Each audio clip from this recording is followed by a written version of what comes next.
KLW's on the front line through the battles and the pains, with a camera in the fray and the world on our screens. We're the voice of the silence, the witness of the scenes. Headlines flashing bright, from the shadows we arise, with the truth in our hands under perilous skies. Every story told is a battle we fight, through the darkness and the fear we bring the light. In the chaos, in the flames, we'll stand tall, with the courage to reveal through the rise and the fall. From the embers of the war to the echoes of the call, we're the eyes of the world and we'll never stall. KLW, we're the warriors on the front lines, through the blood and the fire we'll define the times. In the heat of the battle where the truth aligns, we're the voice of the war and the world will find.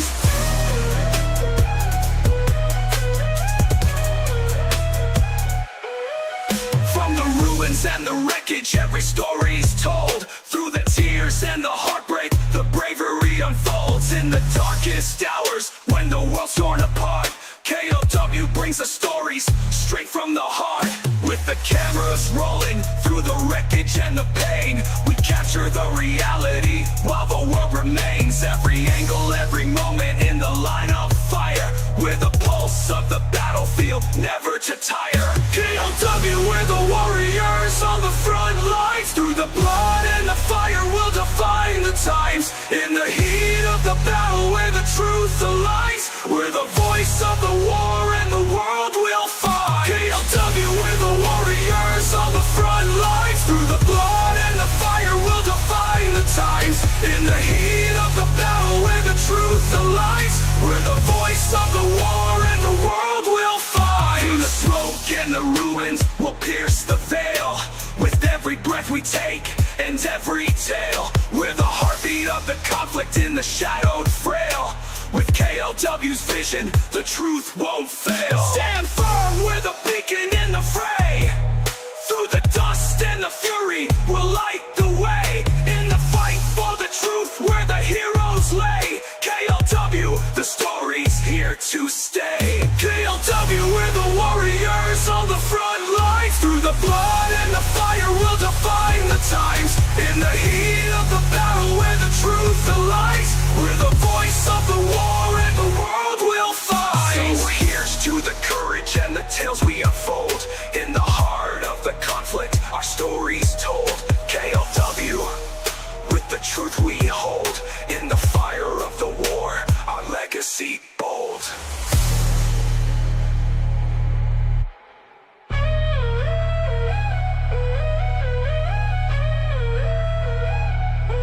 You can't handle the truth.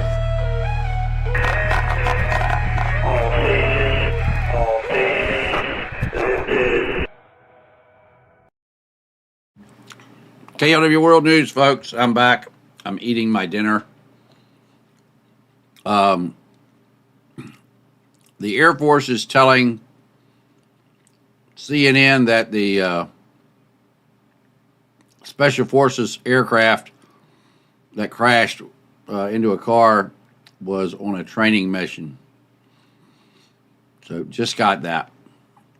That'll be on the news tomorrow night. We are also tracking what's going on over in Venezuela with the hurricane moving in.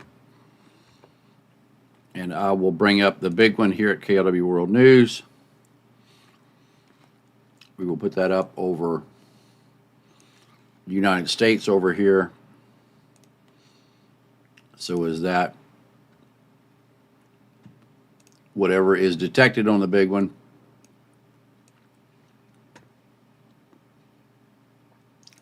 will show up right here on the screen. So welcome aboard. Let me get you some tunes.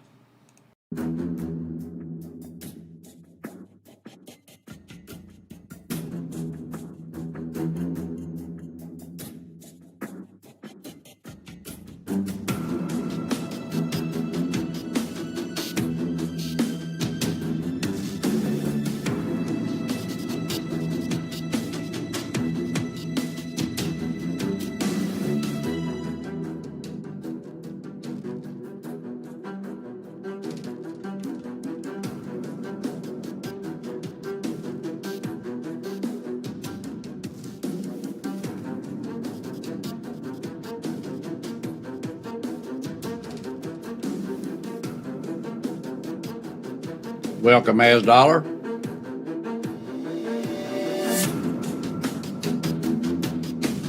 Welcome, TCI.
Foxy, it's fake news.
The Caribbean is not the safest place for the Ford. The Russians have kitchen missiles in Cuba, and the Russians have kitchen missiles in Venezuela. So to think that the Caribbean Sea is the safest place for the Ford is asinine. Because we got people on both sides with plenty of missiles.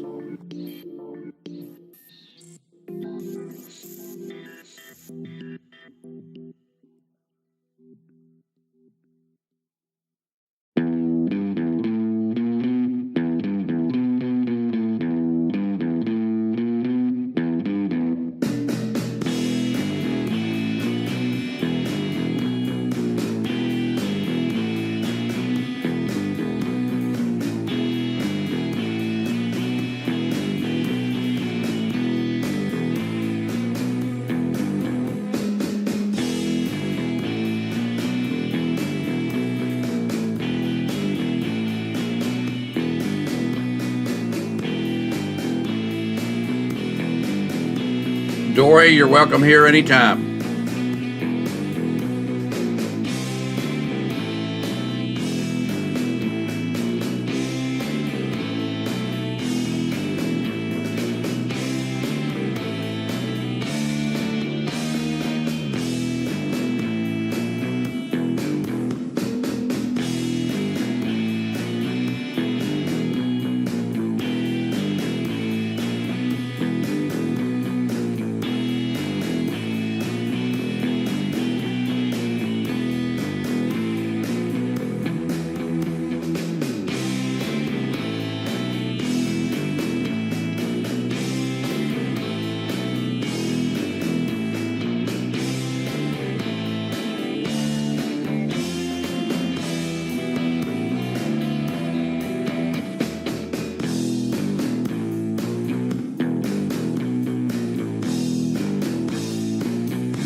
Yeah, I have lots of thoughts on the Venezuelan situation. In fact, I talk about the Venezuelan situation for at least an hour every week. Spend an entire hour. Most of the time, it's actually closer to 2 hours. But yeah, we talk about the Venezuela situation regularly. The fact is that there's more to Venezuela than drugs. The fact that the Russians are there, the Chinese are there, the Iranians are there, Hamas, Hezbollah, and the Mexicans are there. The Iranians have moved in missiles. The Russians have moved in missiles. The Chinese have moved in missiles. There's now 94 T-72 tanks that the Russians have recently delivered. There's French armored personnel carriers, over 5,000 shoulder-mounted missiles, not counting all of the kitchen missiles that the Russians have delivered to both Venezuela and to Cuba. To send the Ford into the Caribbean, in my professional opinion, is asinine. Because if you launch enough missiles at a carrier battle group, you can expend all of the missiles on board all of the destroyers. The problem is, once you've expended all those missiles, which would be hundreds and hundreds of millions of dollars, once you've done that, then you just fire a few kitchen missiles and you put the Ford on the bottom.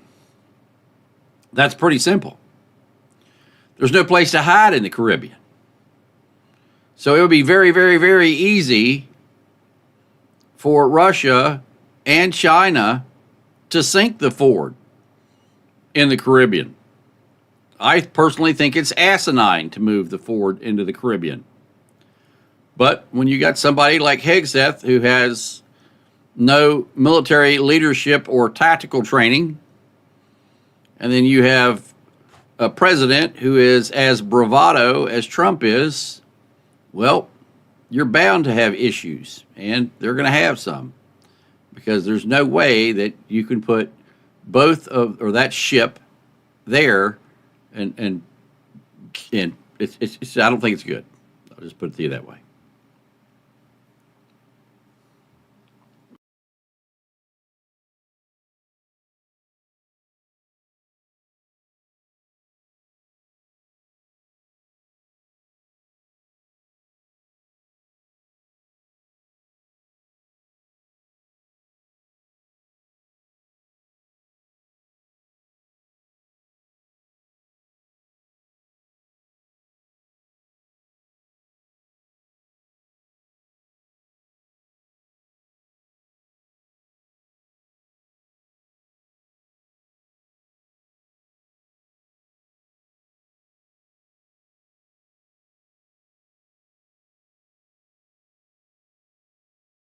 Oh, I got to fix this mute button. Hold on, guys. Hold on.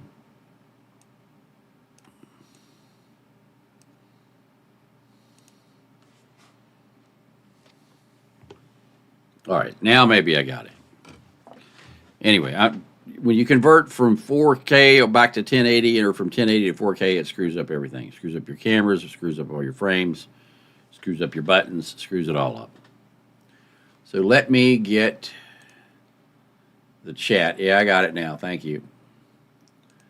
Let me get this and pop the chat out. Then I should be able to move it over here somehow or another. Yep, okay. And if I move that up, I can go a little more. And then I can move this over like that. Then I can come over here, move this over. Oh, don't do that. I can move that over there like that. Come on now. You ain't got to do me like that now. There we go. Then all I got to do is move over here. Go like that, make that a little bigger.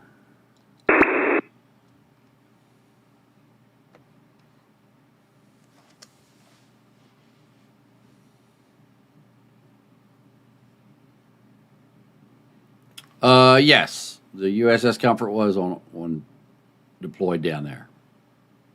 Correct. Cuban intelligence is there. The Chinese intelligence um, is in Cuba. Oh, I can slide that up. Okay. Then I can probably. Oops. No, come on. Where are you? Nope. Let's pull this down. Pull that over a little bit. Come on. Work with me now.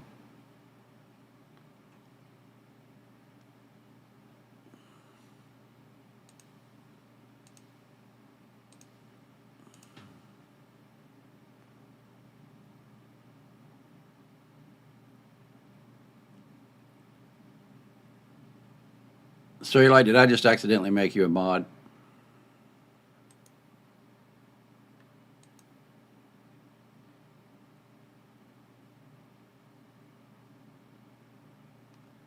No.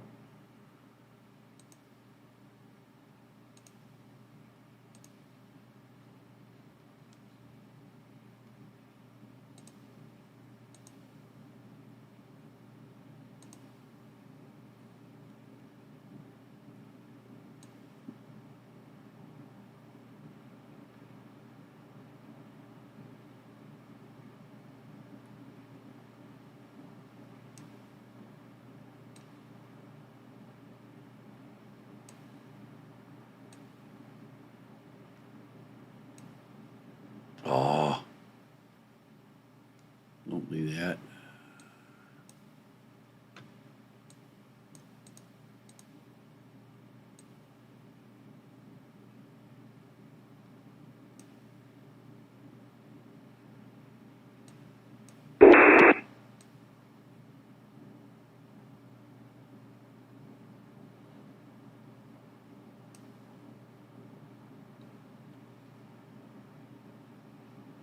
No, I don't need mods. I just need to.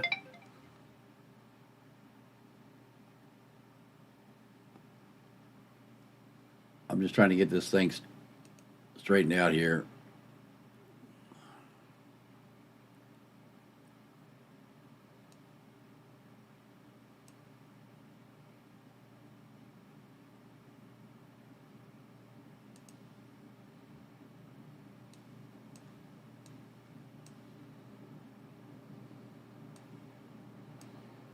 Oop, too much. Boy, I tell you, this thing is touchy here for some strange reason.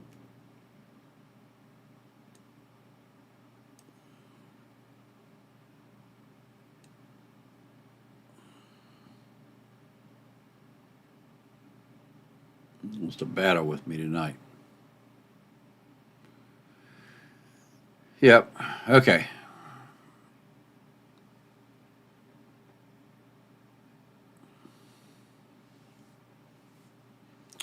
We don't know if the Russians have nukes in Venezuela for sure or not. Uh, I would bet that we do, though. I would bet that we do.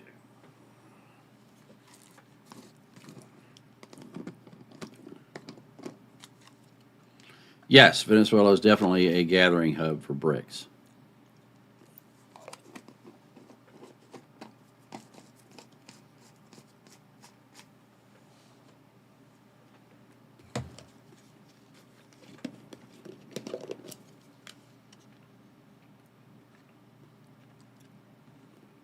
I'm not the only one having dinner.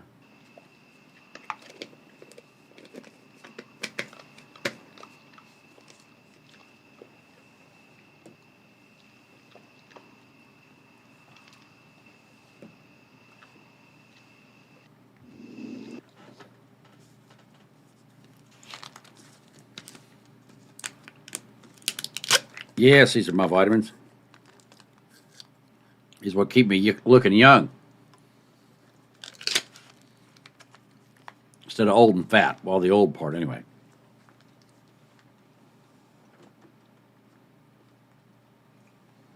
Definitely getting fat.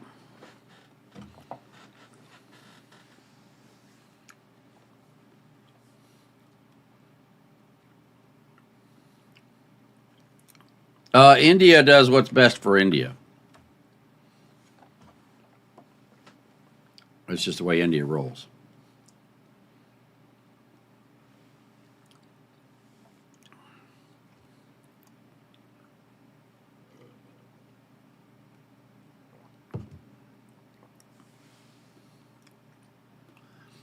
Yes, they are the best fed possums in the world. I have one that weighs 35 pounds.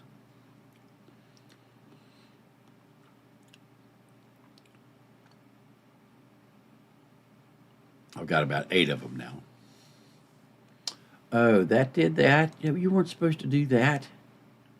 Are you kidding me?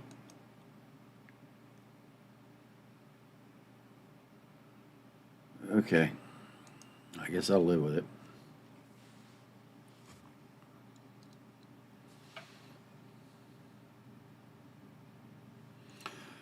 Brent, that was a training exercise. It was a drill.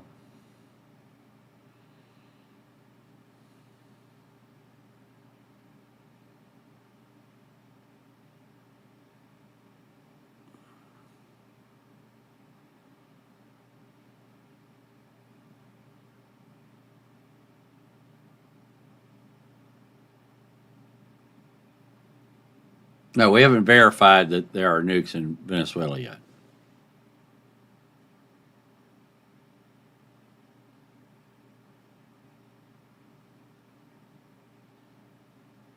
Oh yeah, they if they've got nukes in Venezuela, we know where they are. Yeah, we got a real good idea where they are.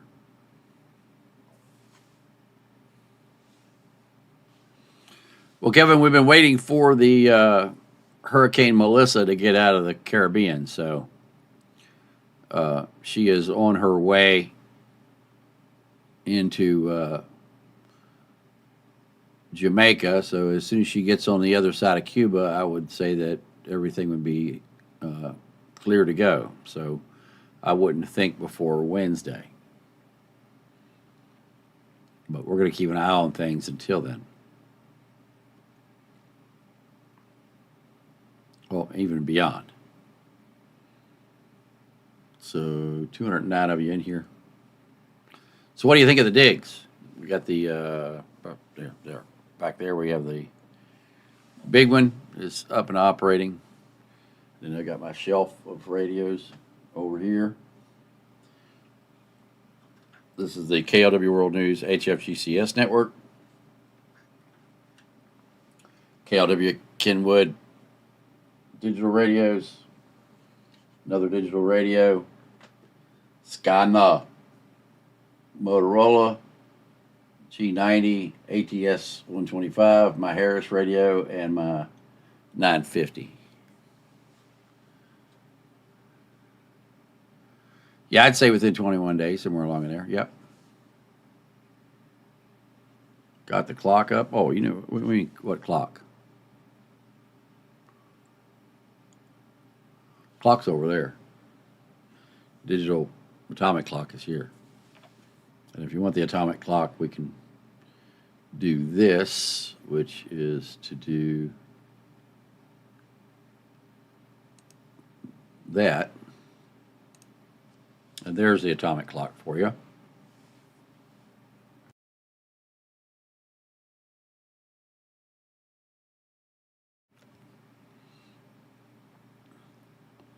Yeah, Patel, well, get used to it because you're going to be live here next Saturday. You're giving a class on the 950.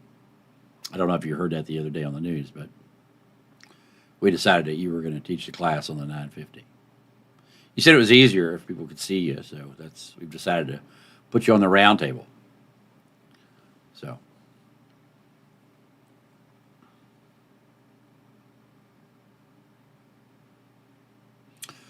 Yes, Carl, I do think that when EBT and food stamps run out, that the level of crime in the United States will skyrocket. I do agree with that.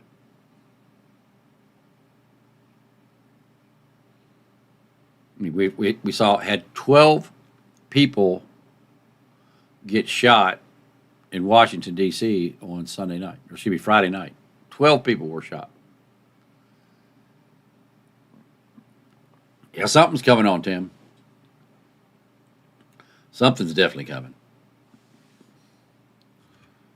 It's only going to get worse.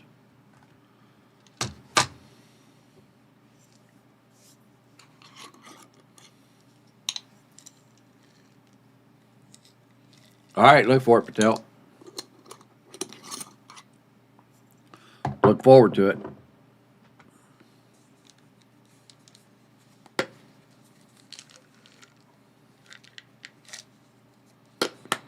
Yes, I'm still taking vitamins.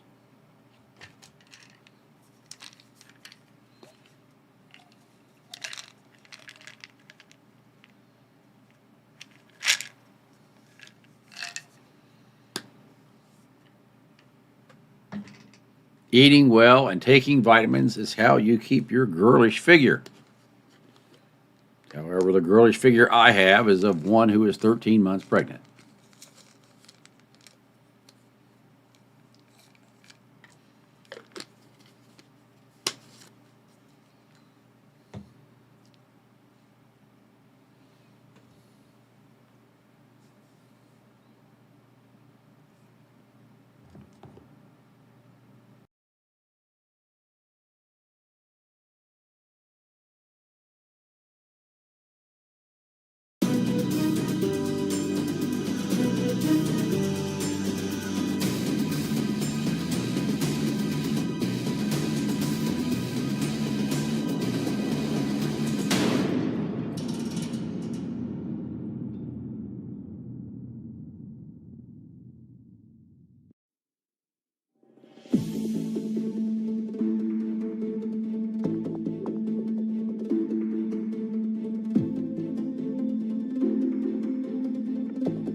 No, I did not see what Steve Bannon said about Trump for a third term.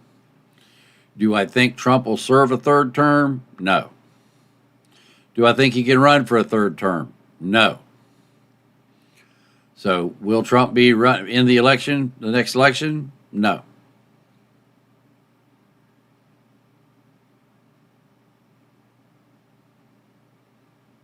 Yes, Quake, still working on it.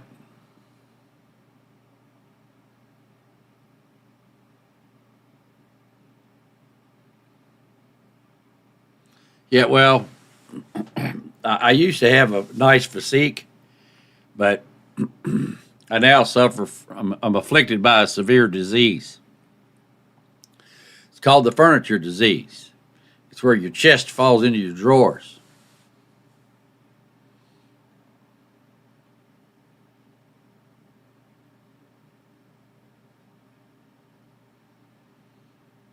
Yeah, I got the bubble in the middle. I got more than a bubble. I got the Superdome.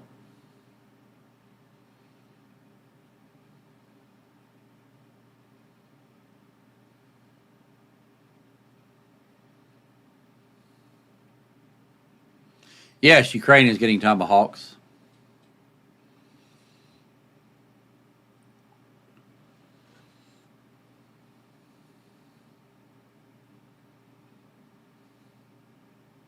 And some people used to joke about having a belly to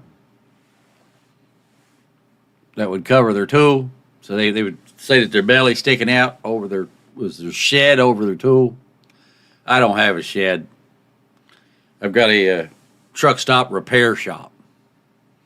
Big truck repair facility. Like 28 bays on each side. It's healthy. I make a girl having twins look anorexic.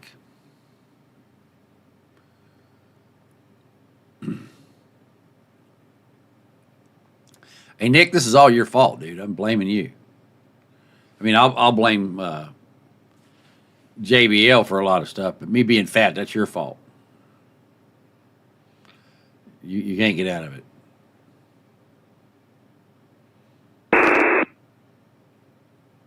See, I would stand up and turn sideways so y'all could see, but none of y'all have a wide enough screen TV to see.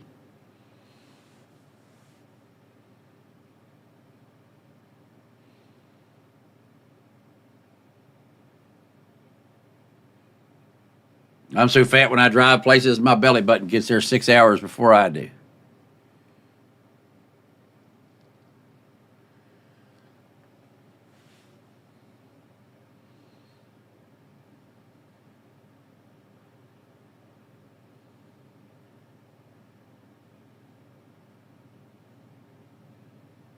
You're on the phone. If I sat on the phone, it'd be thinner than a razor.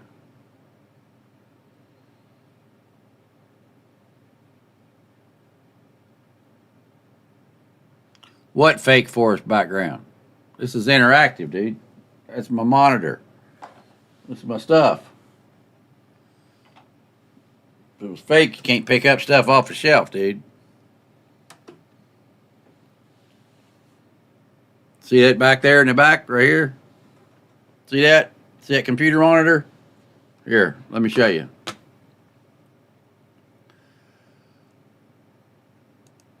You see it's on now, right? See the digital display down there? See that digital display? It ain't there now, is it? How about the spectrum analyzer?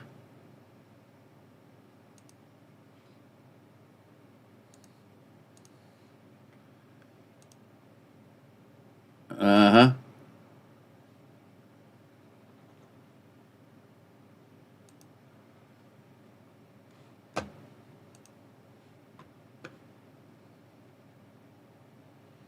Ta-da! You want it back? I'll turn it back on.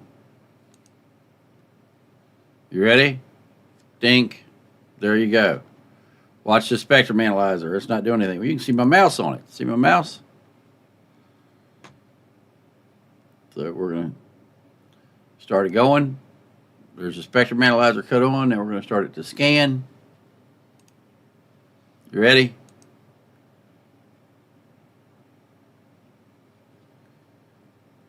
There you go. Oh no, that's the wife waters the place. I got the highest water bill of anybody in town.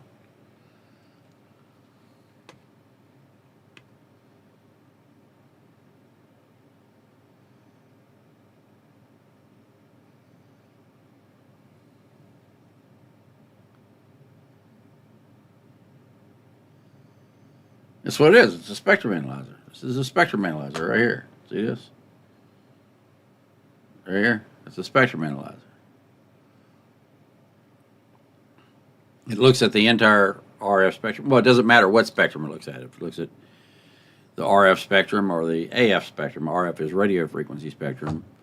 AF is audio.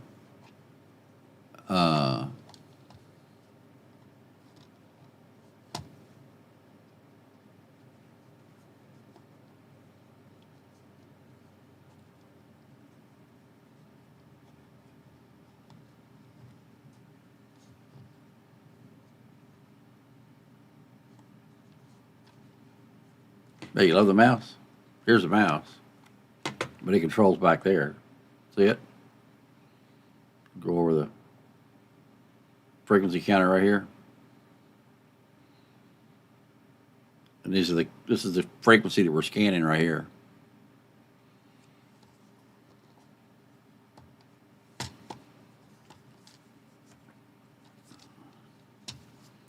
All right, what else do we need? Anything? We're all good.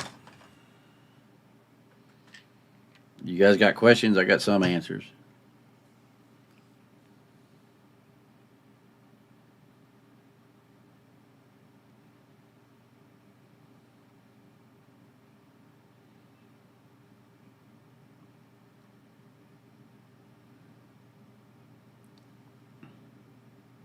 Charlie, that's what she said. Yeah, we're waiting for something big.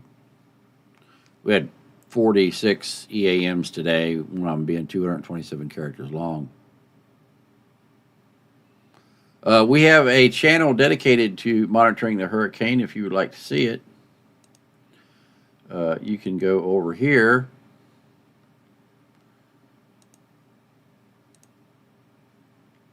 And you can get your hurricane coverage right here. the west. Then this way, we are proud to say that this is our radar image right here in Jamaica, the radar that's operated by the Meteorological Service. 4K stream. And if you would like to see everything that's going on, including live stream from there, well, that's easy. You can I do this? Yeah, I can go there. Get right there. Click that. Mother, she beats me to it. See that? Mark beat me to it again. There it is. But anyway, that's the link. You can go over there and watch. And it will show you anything and everything about the hurricane. We've got that live coming out of, we got multiple live feeds coming out of Venezuela. The hurricane will make landfall late on Monday night, early Tuesday morning.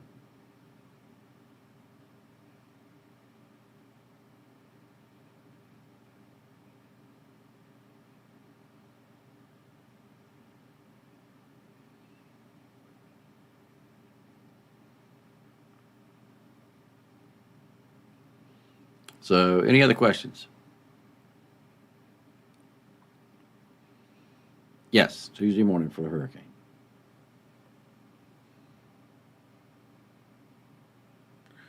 Yeah, Category 5 now is what they're saying.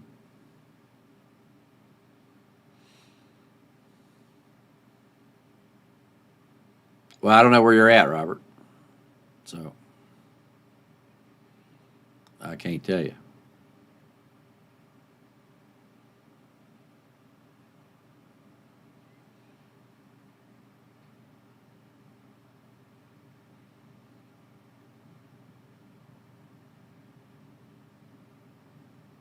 I don't think I've ever seen a hurricane go that slow before either, Chrissy.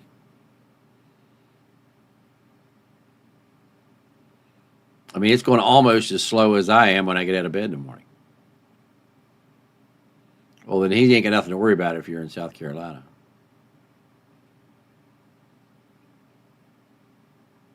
Yes, it will be catastrophic for Jamaica. That's why we're covering it already.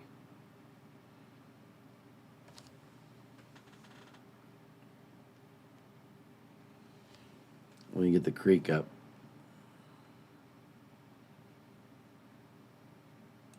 And possibly getting as high as 13 feet. Continuing on the picture here, we'll see the amount of rainfall that we are expected to experience across the country. I told you that we've started to experience some rain, but it has not been intense thus far.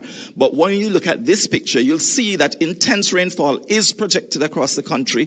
This shows that we could have 20 to 30 inches of rainfall over the eastern and some south central parts of the country. And then even in the higher elevations in the east, we could have over 30 inches, getting close to, in millimeters, close to 1,000 millimeters. Over the period of the system moving across us. So this is tremendous rainfall that is bound to cause widespread flooding right across the country. And it is something to be noteworthy for all our communities. I believe there are flooding potential areas in every parish of our country. And so you need to know if you're in a flood-prone area. If you're in a low-lying area, you need to take note. If you're near to a river course or a gully, you need to also take special note and find some alternative location that you can move to should you be threatened by the heavy rainfall. This is just another picture of the clouds over the area associated with the hurricane. And here we can see, and we're seeing a lot of the showers and thunderstorms from this system. The track outlook, there are a number of projections, but I won't go into any more detail with these pictures, just to tell you that we need to continue to monitor what is happening, continue to listen to the bulletins.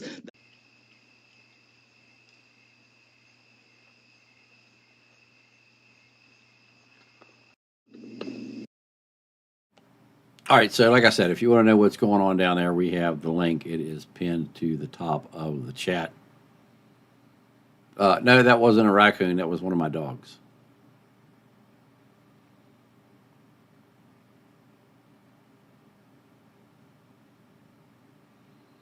Oh, I want to play Bob Marley every time I hear him talk. Well, they won't stay safe. There are so many people in Jamaica. I listened to their radio show last night, the Night Stalkers, and you would not believe the number of people that called in and said that they and the people in their village or town weren't going to evacuate because they were praying and God was going to make the hurricane go around Jamaica.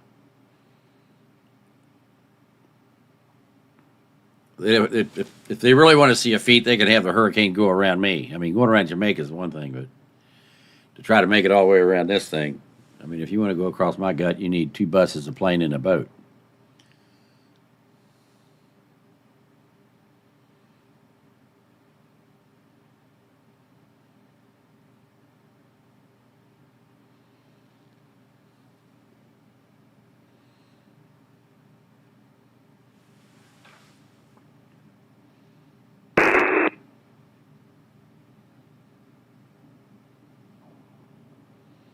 It looks like the rain has let up for a little bit. You guys want me to put up one of the radars?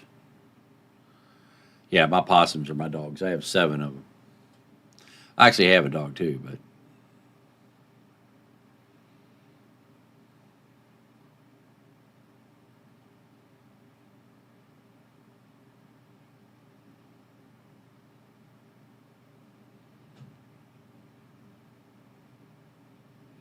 yes, it is a scary situation.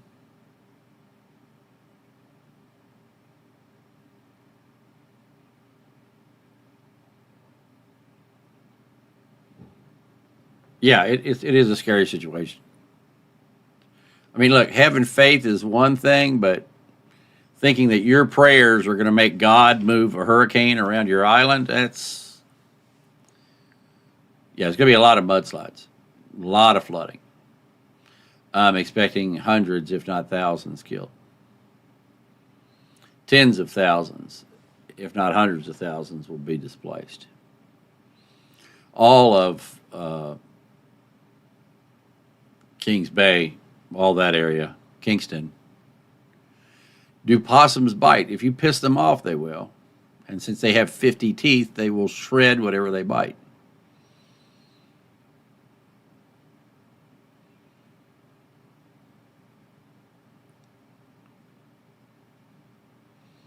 All right, Dustin. Well, maybe you should talk to God about moving around Jamaica then.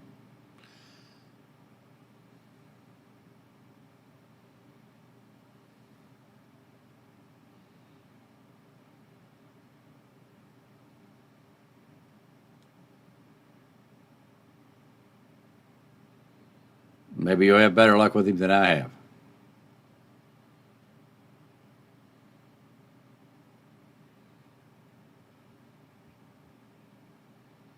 Yeah, Noah built an ark.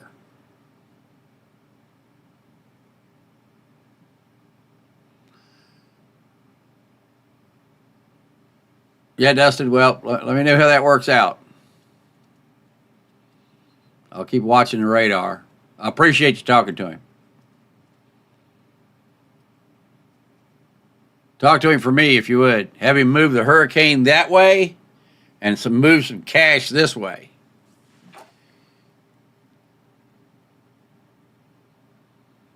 Yep, doing better, Nick. Thank you, sir. Way better than I was before, that's for sure.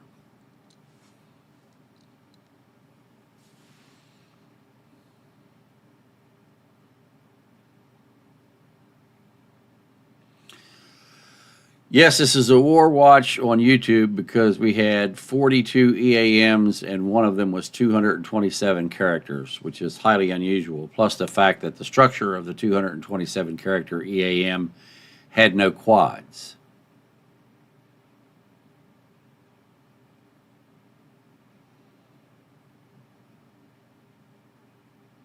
Oh, yes, you do, Dustin. You're good. You're in good with him. If you can move a hurricane, you can surely move some cash. I mean, it could be like the day that suitcase full of money fell from the sky. It landed on a golf course. There was a Catholic priest. There was a Methodist preacher and a Jewish rabbi.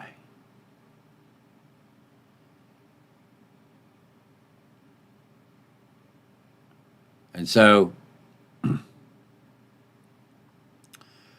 the bag full of money landed on the golf course green, and all of them walked over and opened it up, and it was full of money. The Catholic priest said, "Well, we need to give all this money to the Lord." The Methodist preacher said, "Now, wait a minute. The good Lord dropped that money here. We should give 10% to the church and keep the rest for ourselves." The Jewish rabbi said, "No, I think we need to throw the bag up in the air again and let God take what he wants. We'll take the rest."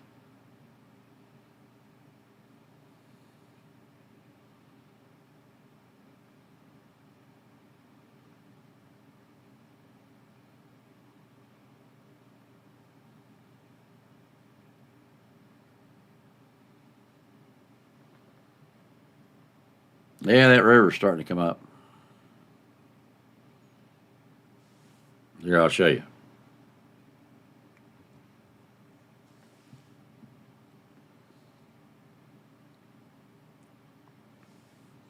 Go on, that was funny, guys. Y'all got to laugh a little.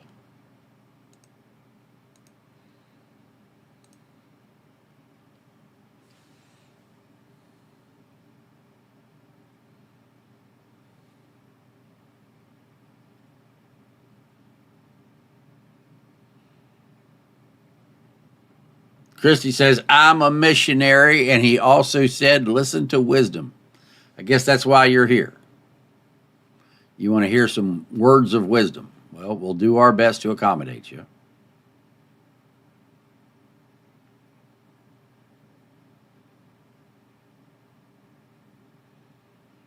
Bernard says, "I'm so slow, I don't get it."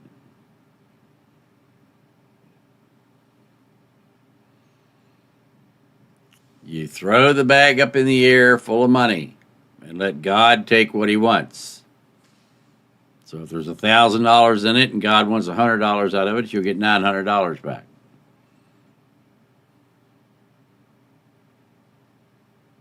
They do steal the show.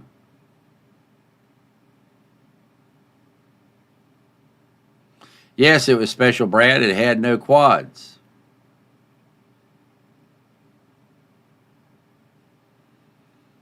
So they normally get broken up.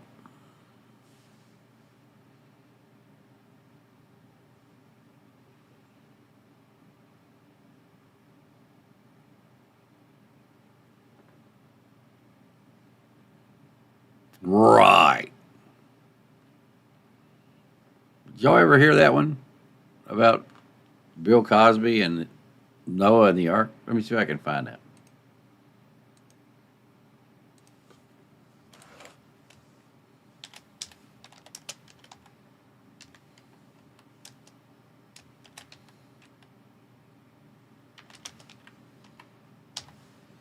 There's no drugs involved here. Quads are 4 letters in a row. There's a fellow by the name of Noah, built an ark. Everybody knows he built an ark. You said, what did Noah do? He said, well, he built an ark. But very few people know about the conversation that went on between the Lord and Noah. You see, Noah was in his rec room sawing away. He was making a few things for the home there. He's a good carpenter. It's Ruba, Ruba, Ruba, Ruba. Noah. Somebody call? Ruba, Ruba, Ruba. Noah. Who is that? It's the Lord, Noah.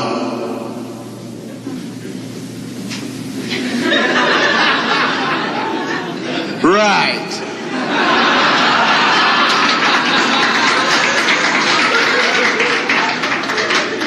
Where are you? What do you want? I've been good.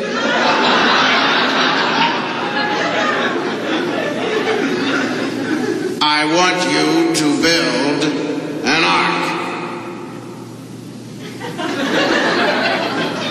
Right. What's an ark?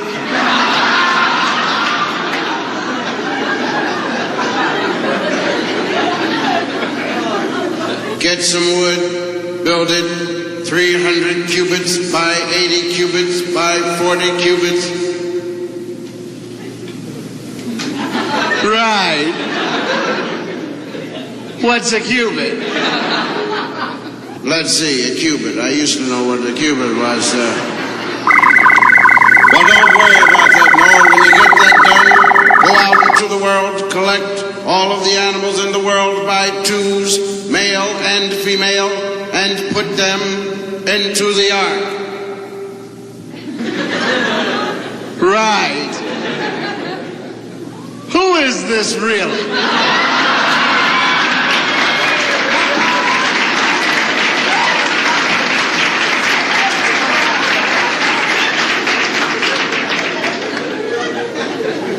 What's going on? How come you want me to do all these weird things? I'm going to destroy the world. Right.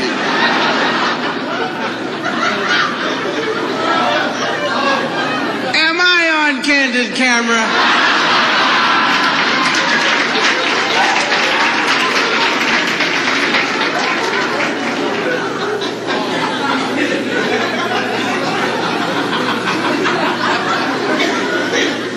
How you gonna do it? Gonna make it rain for 1,000 days and drown them right out. Right. Listen to this, you'll save water. Let it rain for 40 days and 40 nights and wait for the sewers to back up. Right.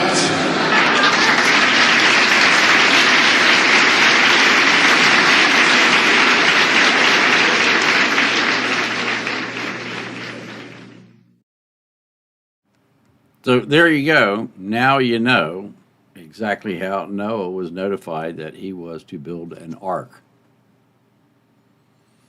Yes, that was a U.S. military data burst coming out of the U.K. If you look at the top of this screen here, which is number 1 of the 4, you will see at the top that these are the frequencies that we are scanning. When a signal comes through, it'll show you the frequency and which military base is broadcasting it. Bernard, don't get religious on me, buddy.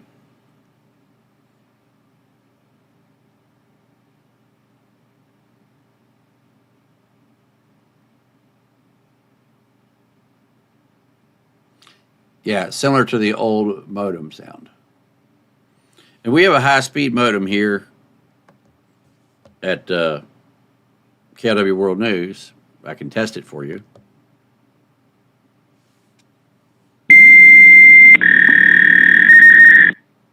See, it's working.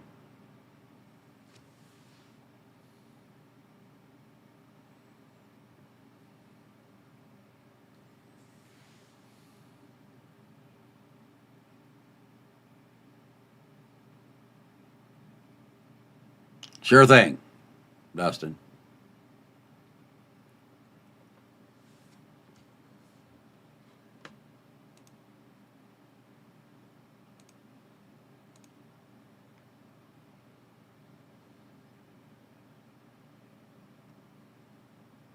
So the USS Gravely went into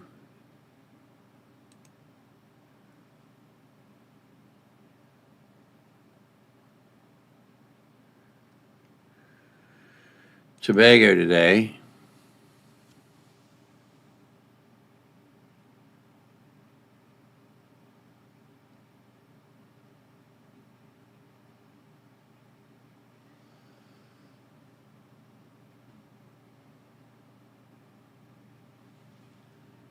All right, anybody else got any questions for yours truly? Here's your chance.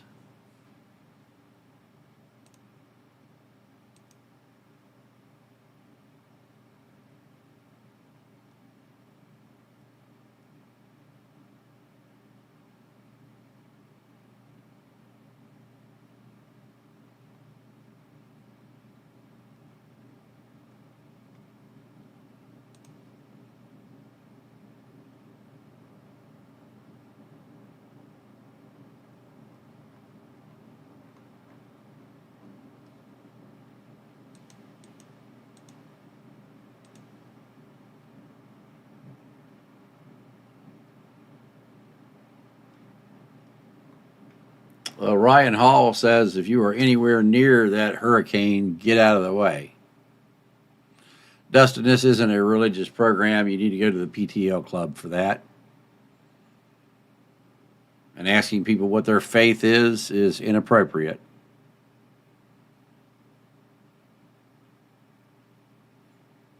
No, none of it is, Bob.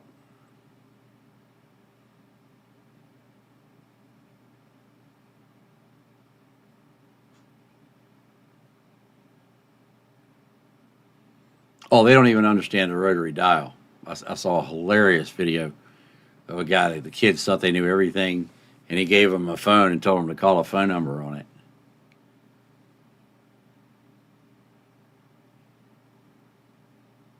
I don't think it's close at all, John.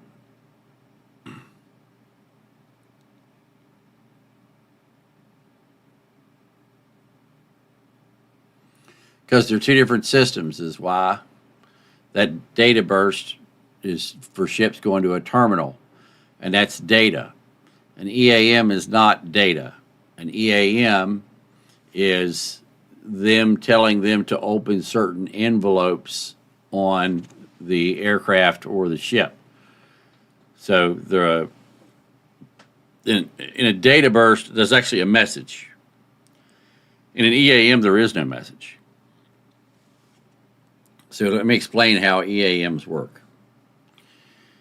At the receiving end, there is, depending upon where they are, they either have a great big safe called the go-to-war safe if they're in a nuclear bunker with nuclear missiles. They have if they're on a E4B or on a RC-135, they have a huge box. It's an orange box, and that contains codes of messages to send. That's the most important thing on a 135. It's heavily guarded, and so you got all these messages in there. In a data burst like what you just heard, they're sending a message. We want you to do something, and it's contained within that message. In an EAM, there is no message. In an EAM, there's a group of codes, and that group of codes pertains to an envelope that is inside your safe. The orders that they want you to do are in the safe. Yeah, I've got the EAM video. I can play it. Yeah, just like in the Hunt for Red October. So they send out the EAM. It goes to the party that it's supposed to go to. They then go to their safe. When they open up the safe, they find the envelope that has the matching letters on the front of that envelope. They open up that envelope, and their orders are in that envelope. They were not broadcast over the air. So the people that say that they can decode, and there's people that can say that they can decode an EAM, just like Neat Intel claims that they can decode an EAM. It's impossible to decode an EAM because there's no message. But you have stupid people like Neat Intel who make these outlandish claims, and those of us that know better just laugh at them.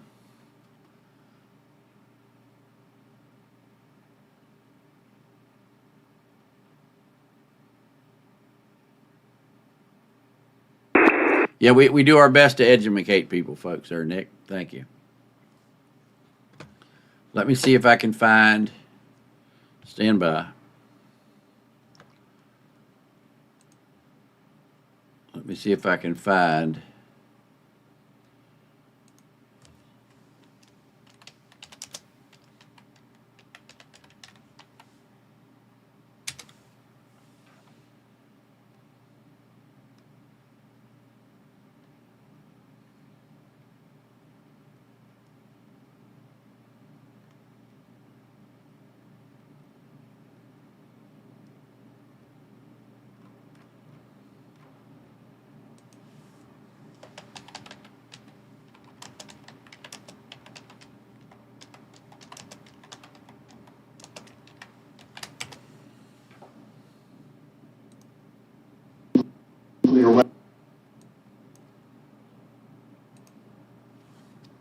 Here you go.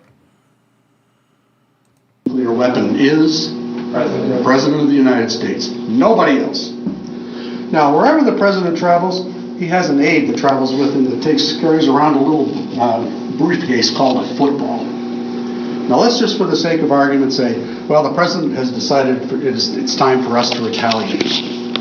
What he's going to do is going to send a coded launch order from that football to the war room at the White House. That message will then get transferred to us from one of two sources: SAC headquarters, Omaha, Nebraska; 15th Air Force, Riverside, California. It's a pair of speakers for the commander, another pair over here for the deputy. Then the electronics on level 3 will screen out the weaker of the two signals, so you get a signal. And you're going to hear a warning sound. And when we hear that warning sound, Commander, you and your deputy are going to pick up your emergency action message books. And if you open it up, you're going to see there's a form. And what you're going to hear is something like this.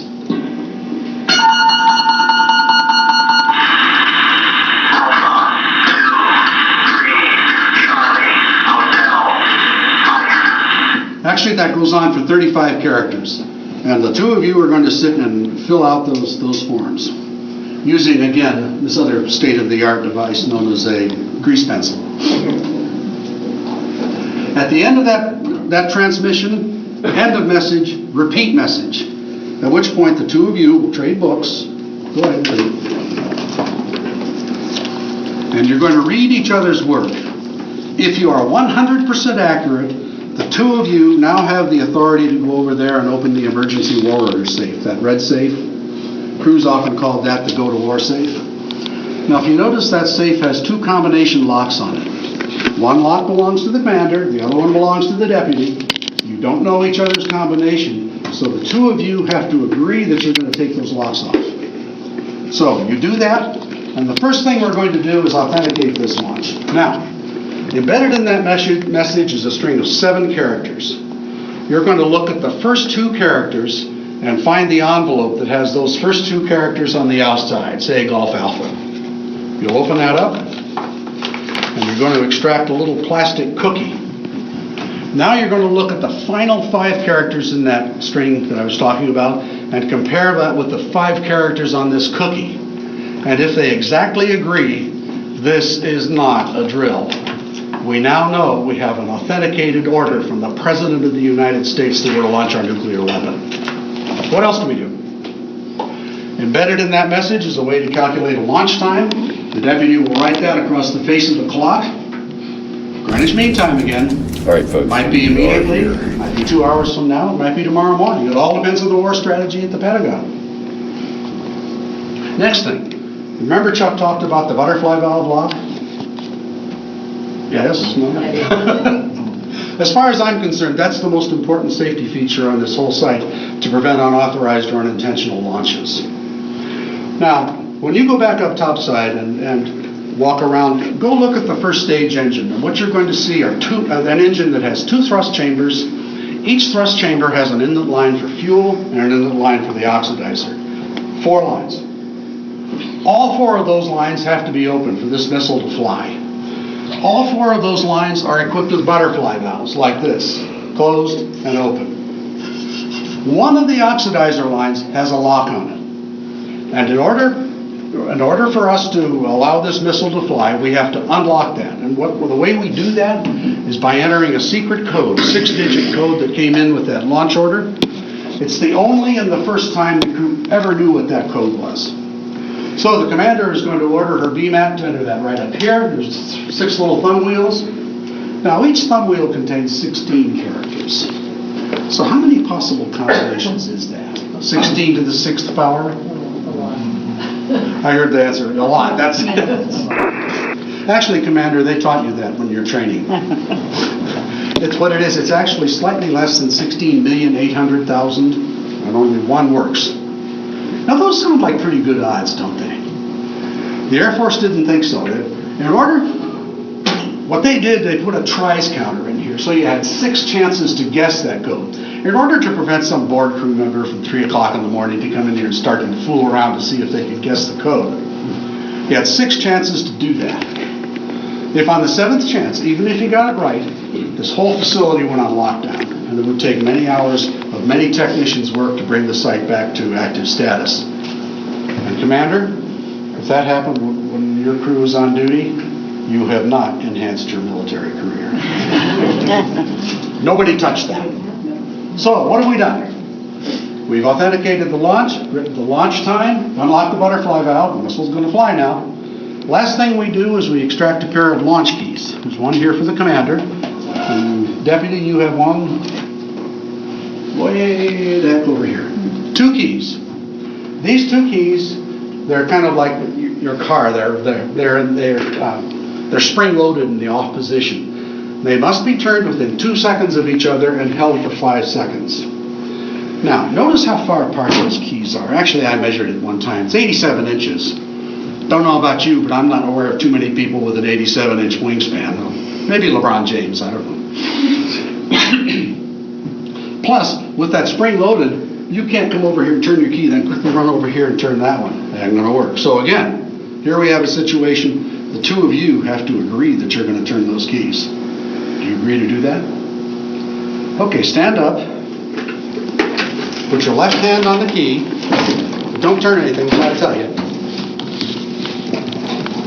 Hands on the key.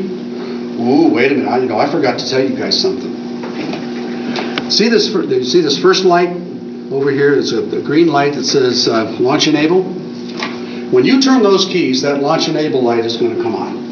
And when that light comes on, you might as well say, welcome to World War III. Because there is nothing you can do to stop it. There is no, oops, switch. Still want to do it? No. Okay, left hand on the key. Sure, go ahead. Left hand on the key.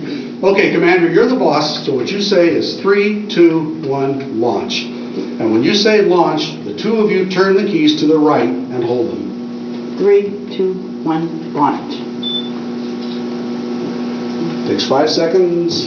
Bingo, you can release keys and sit down. You have now started the launch sequence. Now things are going to happen fast.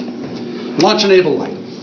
We have the right butterfly valve locked, and the missile will no longer take any orders from us. Battery activation, 2 28-volt DC batteries on the missile are being charged with electrolyte. Takes 28 seconds. APS, accessory power supply light. When that light comes on, this missile is totally independent of us, and it is ready to fly. Bingo. Silo soft. That huge blast door is now starting to slide open. It went through the tipsy beams. That was the most visible way the crew knew that door, in fact, was opening. Guidance go. Final diagnostic check in the guidance system. Now, in a few seconds, we're going to start pouring propellants into the first stage. Bingo.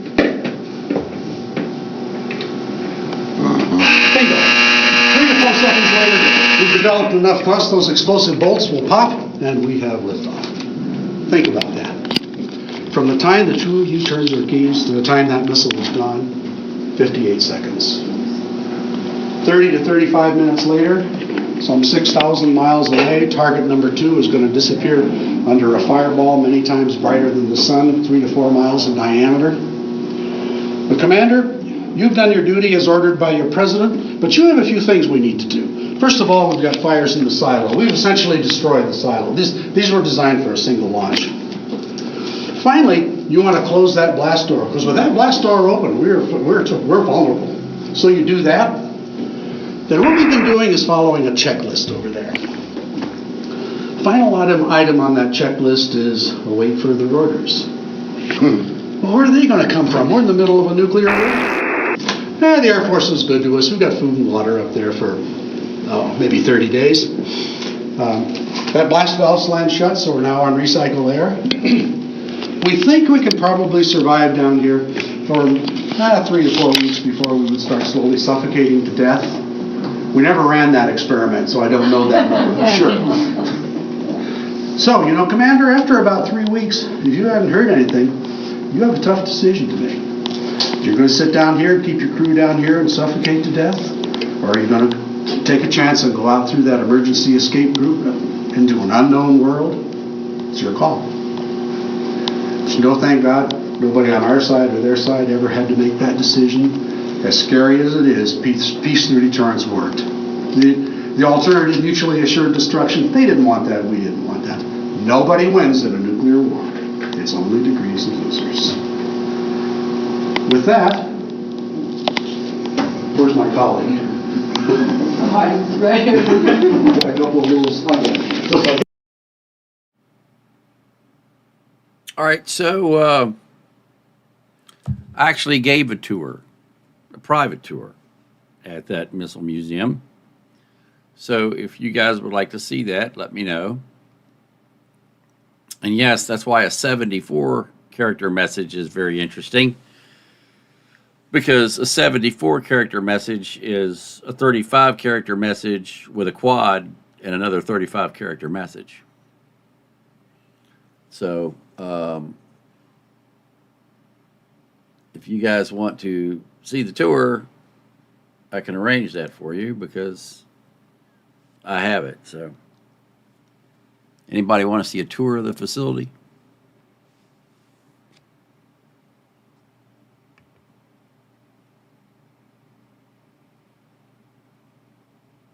All right, well, this is me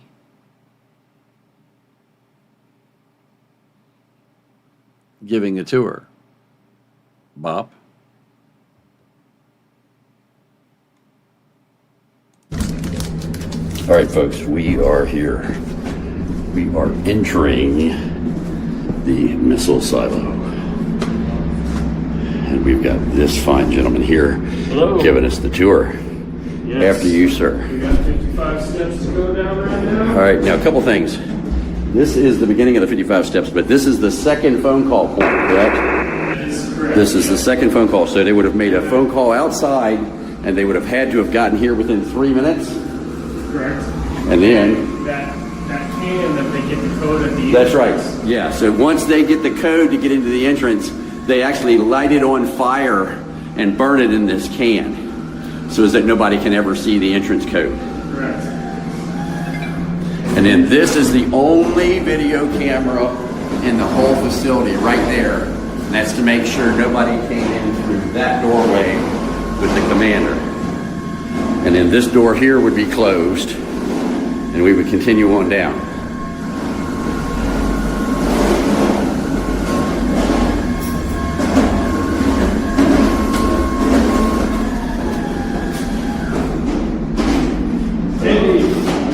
Yes, Brad.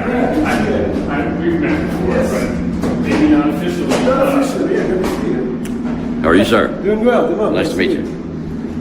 You taking care of? Yes, sir. Yeah. We'll stay out of the way of the group coming in. And Perfect, yeah. So yeah, if you understand in their way, they should be good to do their thing. Everything's turned on. I'll just be vacuuming up and down. If you need me for anything, just holler. Awesome. Thank you, sir. I appreciate it. You bet.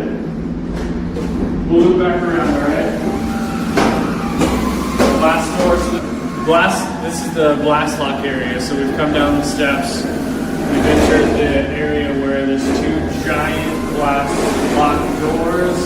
These things are heavy, but they still, to this day, work just like they used to back when this place was built in the early 60s. One of the things we do on the tours is let the guests move them a little bit, just to feel that. And if we did close them, lock them, these giant bolts would still slide in just like they used to keep this place secure. Wow. If it were ever struck by a nuclear weapon in return. So pretty amazing engineering, and we get to keep it that way. Sweet.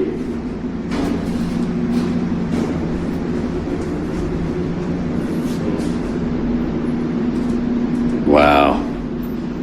Smooth but heavy. Yeah. And this is the lock hook right here. So once the team is in here, they will lock this. This hook will catch onto the door there, and that will seal this door so nobody can open it. So they're in here for the duration. Even if somebody were to attack the facility on the outside, they can't get past that hook because it's holding this door shut. That's the last line of defense. All right. And like the tour guide said, all the lights are on already, so we Yep. don't have to start up the facility like Sweet. we normally would in the morning. Cable way down that way, we'll go check out that. But really the heart and the real reason to come on a tour is to check out the command center. So start there.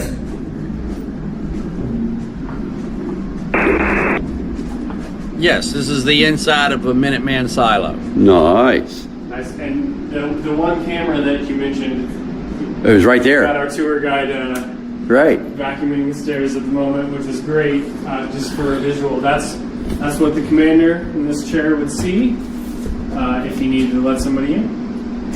Sweet. So the one camera in the place comes to right here, folks. You can see that there. So what I wanted to do was to set this kind of where this seat is here. And then you can do the presentation in here. Will that go there? Oh, look how lucky I am. Woohoo, it fits. It doesn't get any better than this.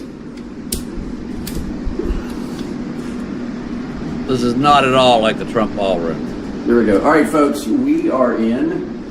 You're at the Titan Missile Museum. This is a Titan II missile silo. It's the only Titan II missile silo that's been preserved in this state. Actually, there's only 2 of these in the world that are open to the public, if I'm not mistaken. Here in Wyoming. Well, this is the only one open. No, but this is the only one with a missile in it. The other is just a facility that you can go in, but it doesn't have a missile. I think it's in Wyoming. Yeah. I think it's in Wyoming. You can look it up. And not preserved in this state. I don't know. I haven't been to that one. Okay, so what they did with the other 53 silos is basically demolition. They took the equipment out, they blasted the silo, they made it so that it could never be a launch facility again.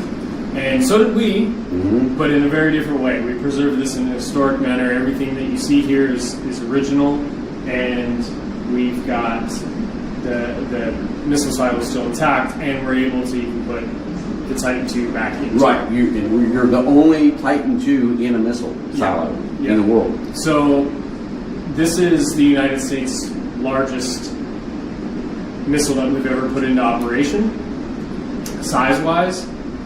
It had a 9 megaton yield, which is insane. That's more than 2 times all of the bombs that were dropped in World War II from every country, including the nuclear bombs that were dropped in Japan. Wow. So it's overkill.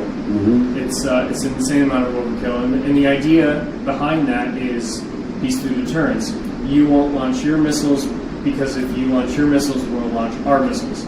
And that keeps everyone from launching their missiles. That's the idea. It's crazy, and it worked. Mad. So Titan II with a 9 megaton nuclear warhead on top of it was never launched in anger. I think the whole world can appreciate that. They did launch one from Vandenberg, is that correct? There was lots of tests. Okay. I thought I saw a video where they took one out of a silo and actually took it to Vandenberg and launched it. Yeah, so the Titan II has been launched, and the Titan II was used in the space program. Actually, he's not the tour guide. He is the curator of the museum. That is the museum curator, not a guide. It was also the rocket that they used for the Gemini program, which was Neil Armstrong's first ride in space. Now, Neil Armstrong was a pilot of the X-15, which set altitude and speed records. It's the world's first reusable spacecraft. And then after that, he went on to the Gemini program, and he performed the world's off of a Titan II, launching him into space. He performed the world's first space docking. It almost killed him. Oh, wasn't aware of that. He connected, and then he went into a violent spin, and he was able to get out of it. And I think these are the kind of things. So Titan II has its own place in history besides war and national defense. These are the kind of things that led Neil Armstrong to be the first man on the moon. So he was the first man to ride an intercontinental ballistic missile. Not the first, but he was one of them. Because there was, the Gemini program had many aspects. He was the first man to do a space docking. In the history of the world, and then he was the first to set foot on the moon. Right. But his first achievement with the space docking was off of the Titan II rocket. Sweet. And lots of other stuff. The Titan II was also used for the Clementine program, which was the satellite that went to the dark side of the moon and found H2O molecules. And then now, of course, we found H2O molecules on the bright side of the moon, which is where the Artemis mission is going. Anyway, I digress. We're in the command center of a Titan II missile silo complex, and this is a cool place to be. These were manned 24 hours a day for more than 20 years. The Titan II silo complex outlasted its expected time frame quite a bit because it was engineered so well, and they did a really good job of making this missile as good as it could be when they could. And again, the design of this started in the 50s. We're going back 70 years at this point when this all began, and they learned a lot of lessons from the Titan I missile. And now Titan II, it's a much more compact, concise, efficient missile silo. This thing could launch in under a minute. Once you turn the key, there's no going back. You turn the key and it's going. And the person that turns the key, if it were to ever have happened, would not know what the target is. It's target 1, 2, or 3. It takes the humanity out of it because this missile would destroy a city. Now, in the message, so the message that comes to a Titan II missile silo is always the same length? 35 characters or 37 characters? Oh gosh, I don't remember exactly. They would get a code, and if they got the code and they input it, and both commander and co-commander put it in the same correctly, then you get to turn the key. Then you got to go to that safe. Yep. And what do you call that? The war safe or the? So 2 people's got to get in here. 2 separate combinations: the commander and the assistant commander. I guess it is the deputy commander. Yeah. Deputy commander. So yeah. Sweet. And all right. yeah, and so in reality, they would have to turn these keys at the same time after the call came in. Get a 1, 2, 3 and turn. You want to do that? Or can we do that? At Or the ahead missile and silo, you only got to do that one. At the museum, you only got to turn this one. So Okay. yeah, you can absolutely pull that. Hold it for a second and release. It's started. Launch enabled. Yep, it's going to go through. Batteries It's going to go through activated. the motions, and we'll hear what it would sound like if a Titan II was ever launched. It's 58 seconds. 58 seconds till launch. Yep. But you've already started World War III at Yes. this point.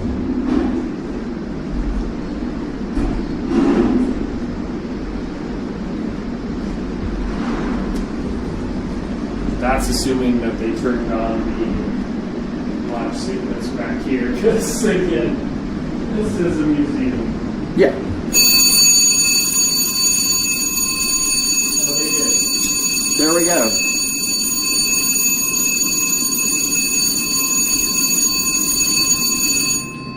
Just turn that one off. And we'll hear another one when the missile launches. There we go. That's the apocalypse. That's what it looks like when it goes out the door, folks. Now, Yeah. so what is it, a 70, or how big is the blast door upstairs? The one that slides? I don't have the stats memorized on that, but It's huge. yeah, this is going to travel 6,000 miles, up to 6,000 miles. Essentially, the idea being that it's going to get into suborbital space and hit a city across the Atlantic was the idea. Obviously, this is Cold War era. We were dealing with Soviet Union and fears of nuclear attack from them. So essentially, that would have been a bomb on Moscow, or target 2 or 3. Right. The missile is 103 feet tall, and when we go upside, you'll see kind of the magnitude of that, because you get to look down into the silo. It's almost 150-foot hole in the ground, and that's kind of the crux of the topside tour. The launch is kind of the crux of the underground tour that you have to walk down the stairs for. Cool. All right, if you don't mind, I want to turn this a little bit and then just go around here and just show off what this stuff is. Okay. Yeah, let me know what. All right, folks, so we're going to start and work our way around the room. I can get rid of some of the stuff here I got in my pockets.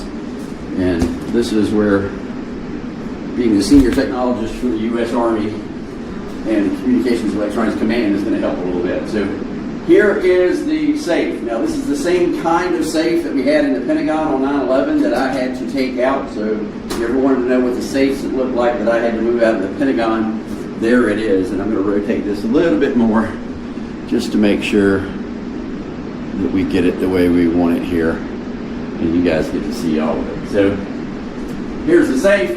This is where they would go in and get their information. HF radio. Now we're familiar with this. Upper sideband, AM, lower sideband. We know because we're the Air Force that we on upper sideband. Here's the frequencies and megacycles. They have a huge discount outside antenna. We're going to show you that when we get outside. This is how they can monitor it. This is where they can select their antennas right here for the lower frequency or the higher frequency. This is 3 to 6 megacycles selected. I guess they can pick which antenna they want, A or B. That could be positive or horizontally or vertically polarized. We'll have to ask the expert. So anyway, huge rack of equipment coming down here. Fuses for power for everything that's inside of the site.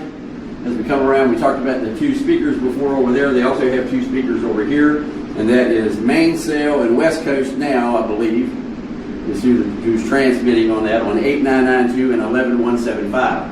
Now the cool part about this being 60s technology is they actually had a voter system that would actually determine which signal coming in was stronger.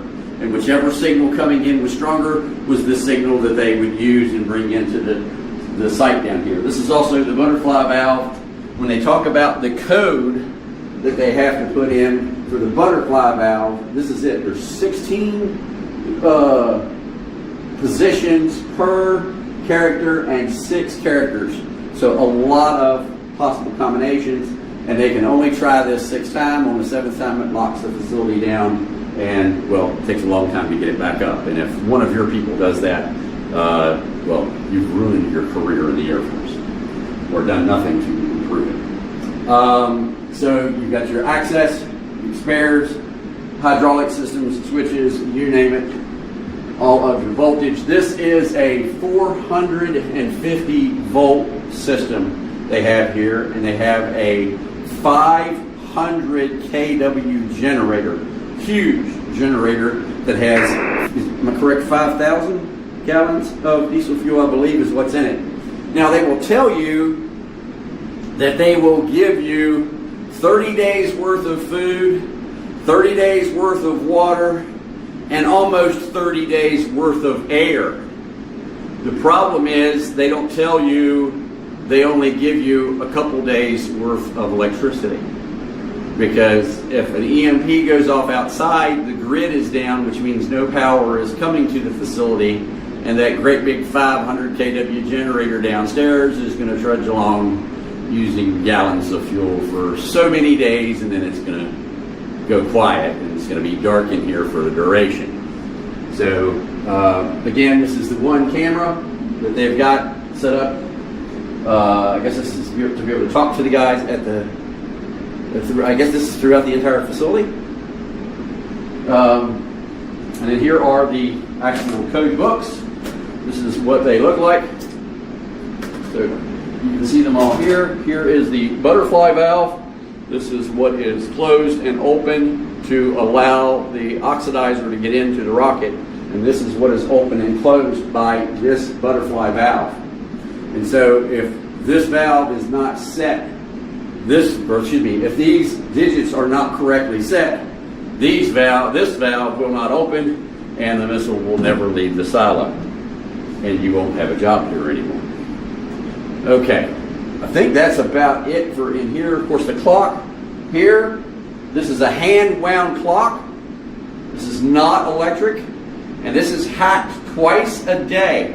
Every 12 hours, this clock is reset so is that it has to be within 1 second. And so they can use the radio system over there and hack this from the atomic clock in Boulder, Colorado at I think 2.5 megahertz, 5 megahertz, and 10 megahertz. And so they would hack this twice a day at every single site. Every single command center had to do this. And also the launch site time had to be written across here by the assistant commander or deputy commander. Because really the deputy commander ran the thing and the commander just oversaw it. So I think that's it. Oh yeah, and here's what they look like, folks. Top secret, right there. Got a bunch of them here. And as you can see, there's not a bunch of them. So HE, K2, L5, DF, and these are probably just launch locations, and you have no idea where your missile is going. And like you said before, what was it, 3? Possible, could it be 3 different places? So hope you like it, folks. We're going to see more. All right, folks, we're going to the crew quarters. This is not part of the standard tour, but we'll give you a look at what it was like to live here when you weren't missileering.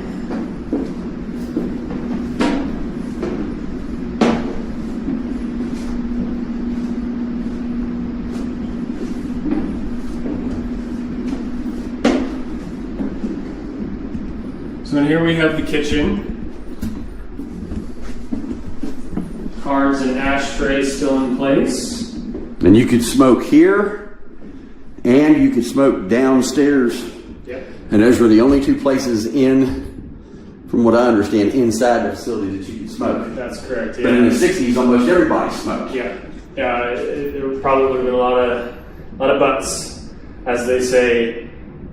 Probably got it in the video somewhere. You probably saw the giant red can that said butts only, but you might have to pay close attention. I didn't see that. I'll have to look at that. But yeah, a little study area back here.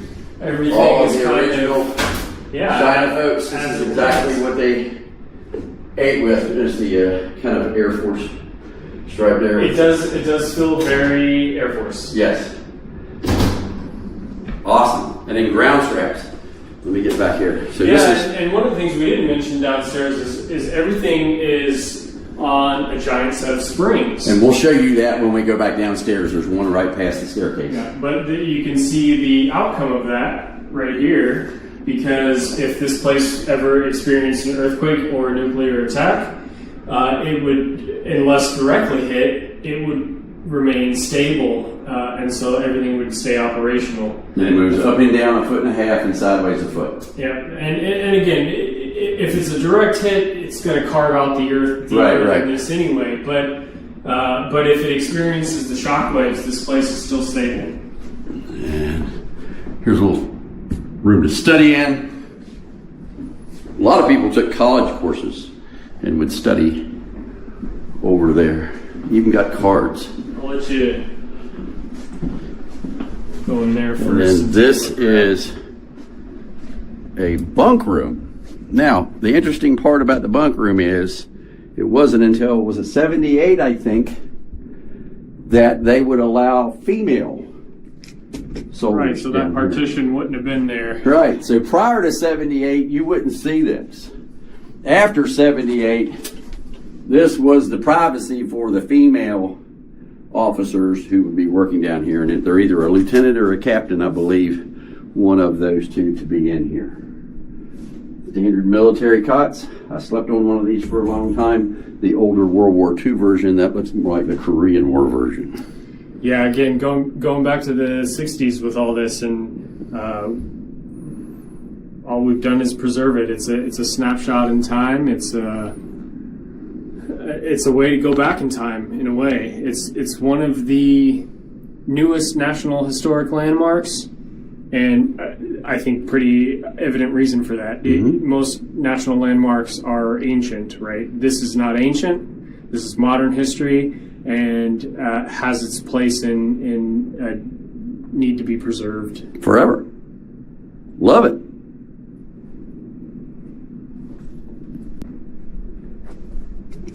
All right, where to now?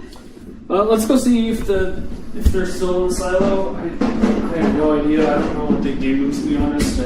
They're repelling and pulling Yeah, bodies well, I out. know that, but I don't know what the schedule is. I would imagine they're gone before tours start, but I don't know. Yeah. If you know anything about downstairs, we can go. I don't have much to say about it, just because I don't know. How far down are you talking? Are you talking about to the just- bottom of the rocket, or?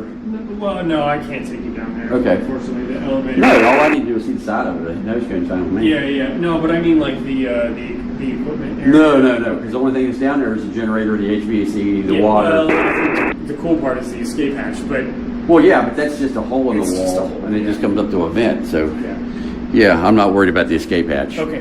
Because Yeah, we can't go through it. So, Let's head down there. I think I'm too Feel- fat to Feel get- free to film while we go down there. Okay. If they're in there, then just stop filming. okay, yeah.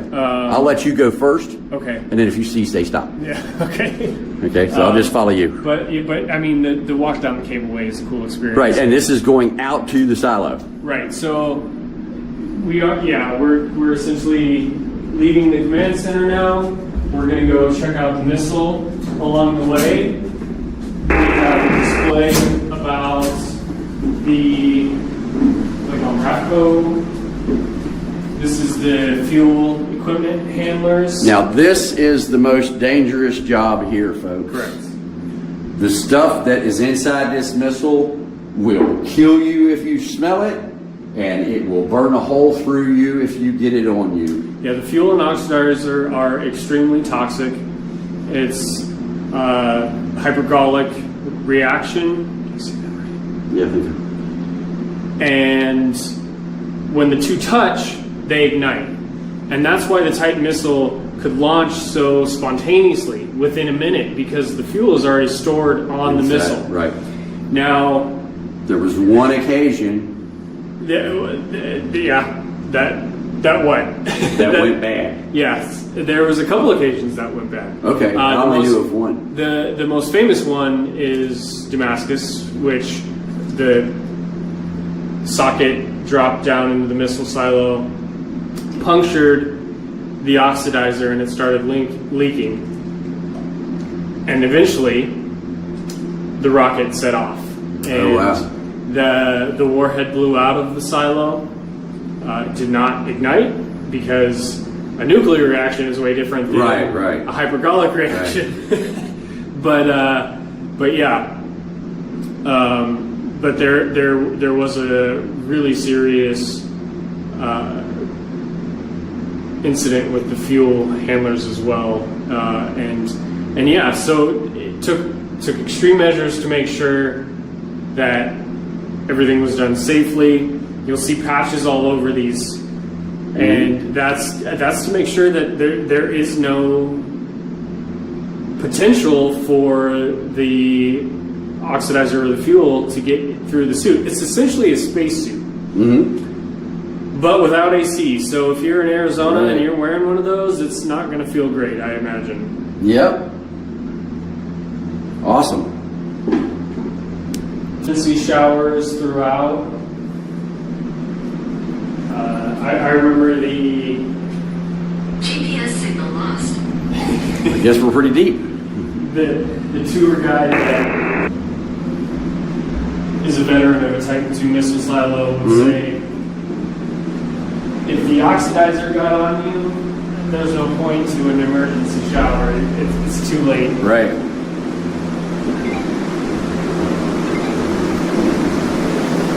So at a certain height on a tour, we make you wear Head protection. a hard helmet. I know I'm not tall enough to hit these, but every time I walk through, I still feel like I have to do this Right. when I go through. So is that like 6'6" is what that is? Oh gosh, maybe.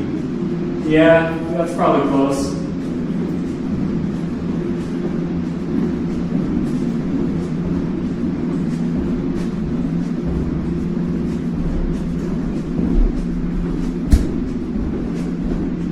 so this is a 9-story hole in the ground.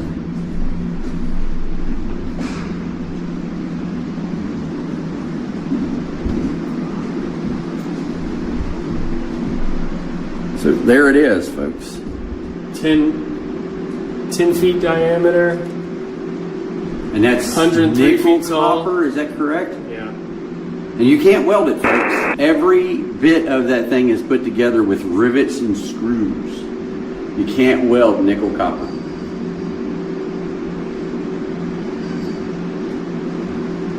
Yeah, I think when just experiencing this for the first time, when I see it, I'm like, it's huge. But it's also kind of thin. It's not like what Right. you would see on the space shuttle program Right. or the Apollo program. It's a very thin, tall missile. And I'm going to pull this cover up a second. sure. Yeah. So this is how you raise and lower the segments around the outside to work on it. Normally they're all up all the time, but twice a day they go and check it for about 4 hours. Also, this is spring loaded, folks. This is so if this blows off or if a nuclear bomb or an earthquake or anything, all of this is spring loaded with hoses so as that it doesn't break anything loose. That's an awesome way of doing it. What else, boss? Another view over here if you want to see. Sure, It's a little absolutely. Bit, a little bit better angle. Here and here. Oh, here we go. You can see more of the springs that the whole system is on back here. Pointed that way. All right, let's take a look at that. What's this? Yeah, we got just some extra photos. This Okay. is the donut that it all sits on. There's the springs back there, folks. You can see them all at the back. Where to now, boss? Well, I think we're pretty much up to topside unless there's anything else. Yeah, no, this is good. This is good. They're not in the silo, so you can film as much as you want. Yeah. I'd have to go up to get the key to go in there, Yeah, it's all right. but that's not That's part okay. of the tour anyway. That's You no probably worries.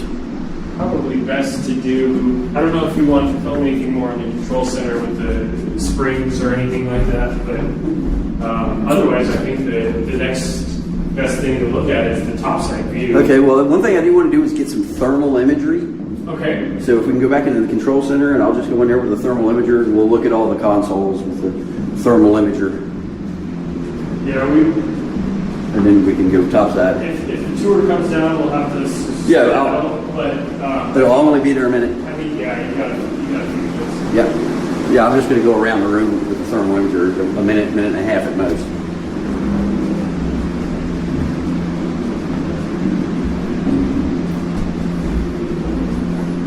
And then if you're going over to the other museum, I'll just follow you back over there. Yeah, sounds good. And then we can film that outside before it gets too hot. Oh, I'm sure. Oh, all right. We are going topside. Go back to. We're going to look at the HFGCS antenna. We're going to look at the defueling, refueling equipment. We're going to look down into the silo. All kinds of stuff. Get to see what Site 5717 was about. Yeah. Nicknamed the Copper Penny, and you'll see why when we get up there. It's right next to a mine. Now, when this was in operation, there was nothing around it whatsoever other than the mine. But now there's a town out there.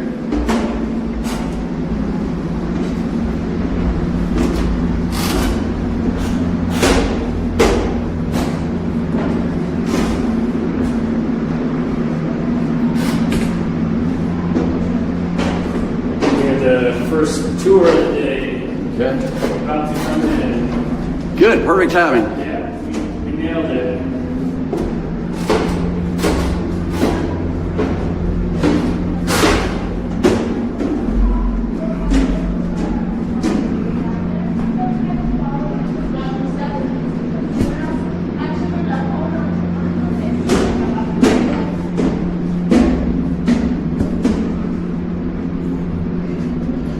Thank you, sir.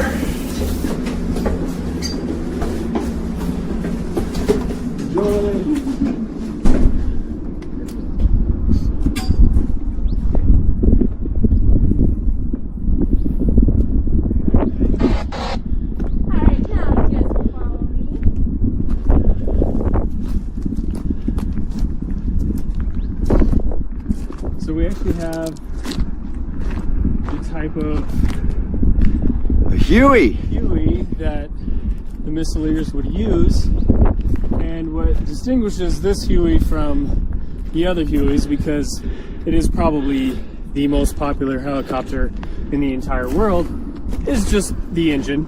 The Air Force used a different engine so that it coincided with other aircraft that they were using. So different engine from other Hueys at the time, and then they would use this for transportation in emergency situations, bringing VIPs out, whatever the need would be. In Arizona, often you would get monsoons that washed out the road or something like that. So these were in place for the Titan II program for that sole reason. And this is actually the prototype of that model of the F model. That, believe it or not, they just replaced that. Oh yeah, just replaced that. Now, well, hey, it's a Huey. So. Yeah, but now the interesting part about this is, not only does it have a different motor, this air intake here is not normal on a Huey, and neither is this. This is not normal on a Huey either. So there's a lot more than just the motor in here, because you don't find this on a Huey, nor would you find this. So that's a very unique bird. I have a simulator we fly. Nice. Helicopters all the time. Yeah, I mean, but you look at it and you're like, yep, that's a Huey. You're right. But since you pointed that out, there's a lot of change right there. Yeah, but so again, the F model is a very Air Force design, and so this isn't painted the way the Titan II Hueys would have looked. It's painted as the prototype, which it actually is. So that's a cool bird to have on site. Yeah, absolutely. I love it. Even the steps built into the side.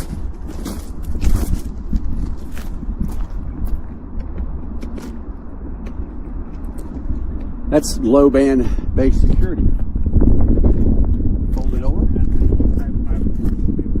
I can. Yeah. That's low band base security right there. And then the tipsies, and I mean, this is an erectable VHF or HF antenna. Comes out of the ground right there. I love it, dude. I absolutely love it. All right. So that is the nuclear warhead right there. Yeah, and on display as if it were being transported. Let me stop here 1 second so everybody can see this. And then what I'm going to do is get in front of myself and take a picture of it. If I get the right camera. How are we doing? All good.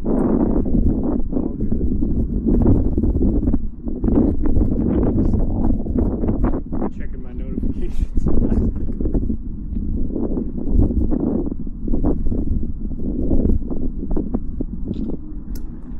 right.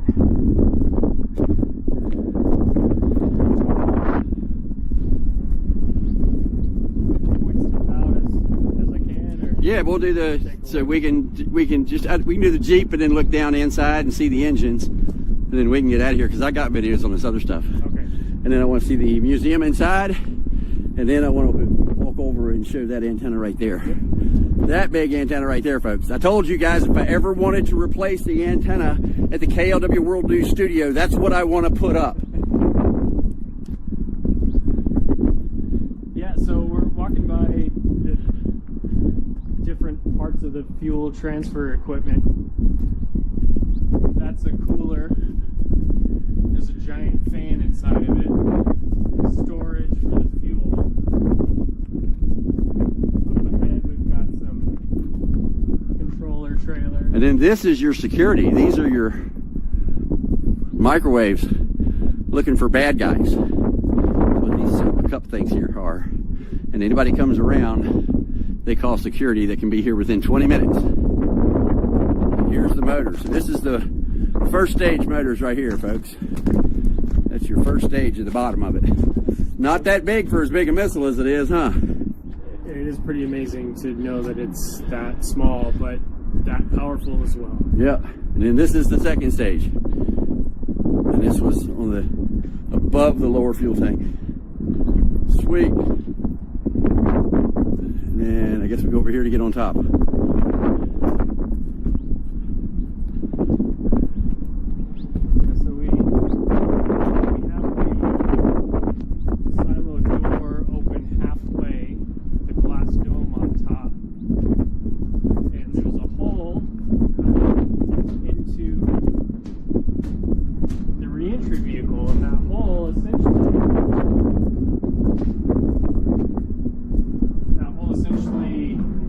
Allows them to look down with a spaceship, or, yeah, they can use a satellite and look at or a plane. This is an actual operational missile silo, and as we walk around, you'll see the giant blocks of concrete that would not allow this to open up fully as well.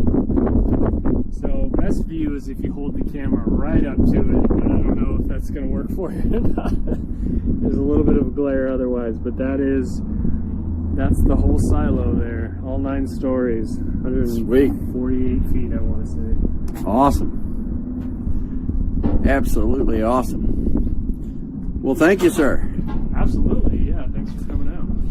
Well, let's go see your gift shop. And I'm going to show these microwave radars here. Now, the Air Force still uses... sorry, worth noting, that's where the fuel would be transferred from the storage down into the missile with those pipes right there. So it's something that you might walk by easily, but actually a pretty crucial part of the whole system. And then if they needed to flush the fuel out of the pipes afterwards, they use that over there. Okay, and they would put, what was it, propane with it. Okay, now folks, I want to show you this because the Air Force still uses something like this, but not exactly. So this is a microwave feed. What happens is it pulses and listens. And so it fires a microwave beam across this side of the silo. This one fires a microwave beam across this side of the silo. And these are located all the way around the silo, so it's like a radar. So if anything of size comes into this, it sets off an alarm down inside, and that's how they know that there's somebody out here. They can't see them, they just know somebody's here by these. So it's a giant motion detector from the 60s. Imagine you go into a grocery store and you get to the front door and the front doors slide open. This is the 1960s equivalent of that.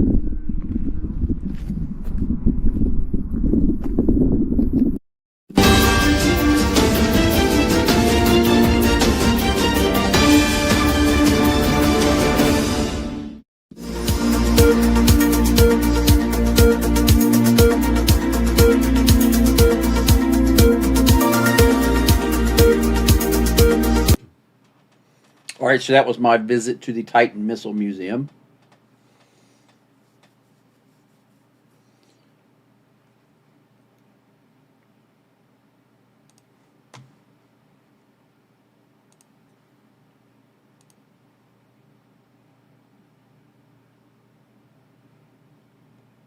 They're downstairs.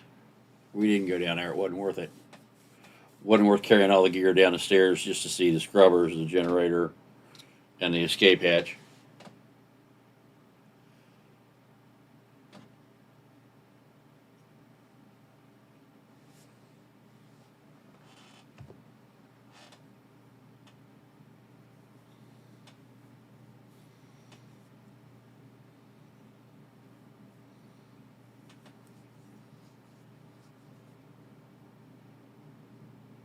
All right, so I'm going to put the spy music back on. We're going to wait for any more EAMs coming through.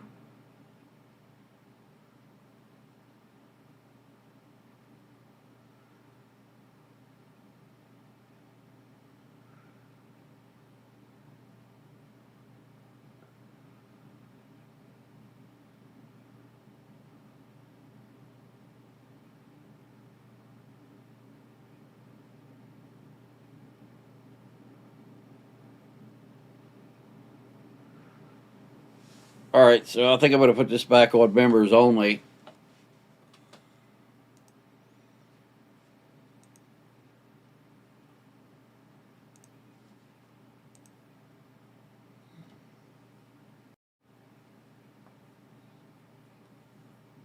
Have a great night. Enjoy the stream.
Sigonella, with a test count, testing, 1, 2, 3, 3, 2, 1.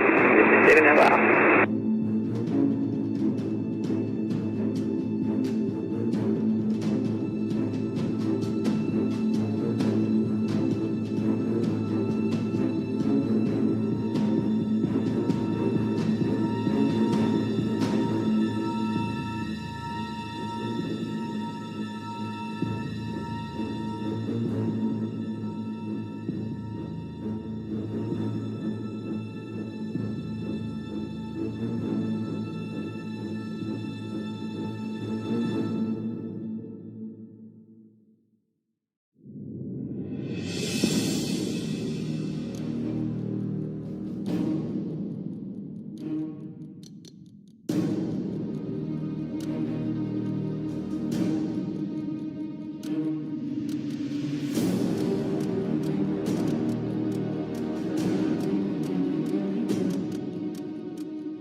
I say again, this is Luke 4.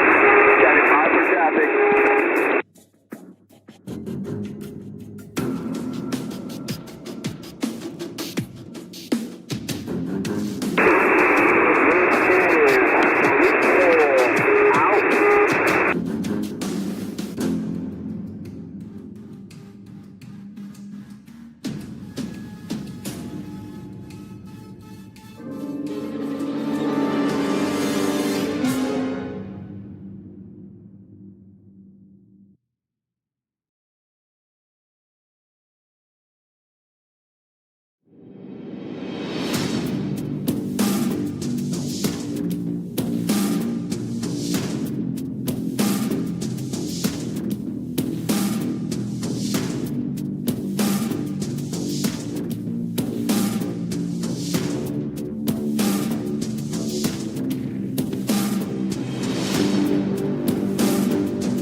Last caller. This is Mainsail, 11175. Say again with your last over.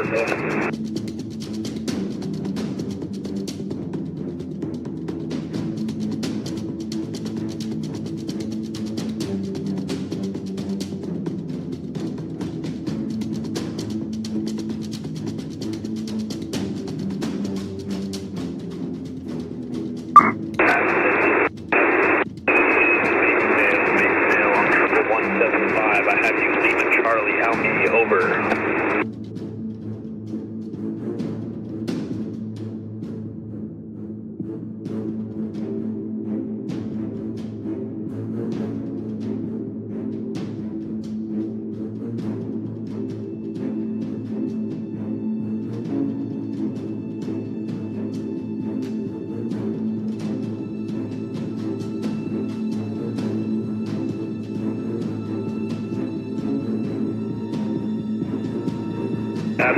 Absentee, this is Mainsail, stand by for authentic. Over.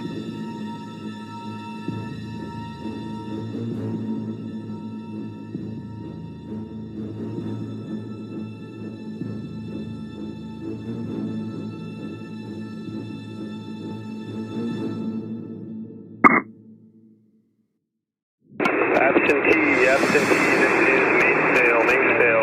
I request you authenticate. Bravo, India, Bravo.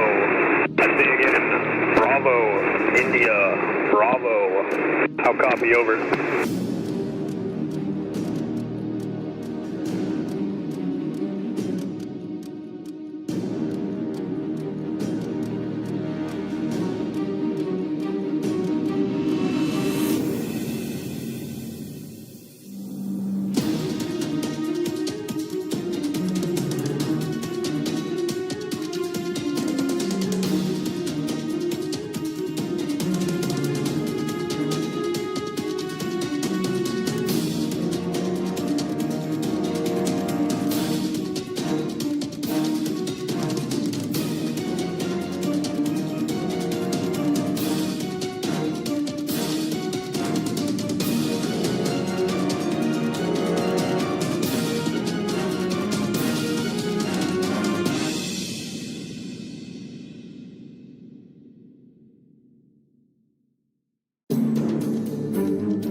Absentee, this is competent. I authenticate. Bravo, Sierra, Alpha, with Golf. Say again, Bravo, Sierra, Alpha, with Golf. It's correct, sir.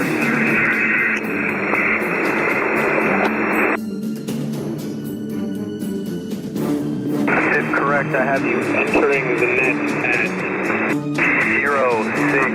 0616 Zulu. How copy, over?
Launch with a test count. Testing. 1, 2, 3, 2, 1. This is launches out.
Lodges with a touchdown. Testing 1, 2, 3, 3, 2, 1. This is Lodges out.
3 du circulaire, je reçois 3, 4 sur 5, 3, 4 sur 5, transmettez.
Dame 2003 du circulaire, j'écoute ici un roulage Lima Fox Oscar Alpha 0 à 0825, le décollage à 35 35, l'estimé arrivé Oscar Mike Alpha Mike à 15h56, 556, c'est correct?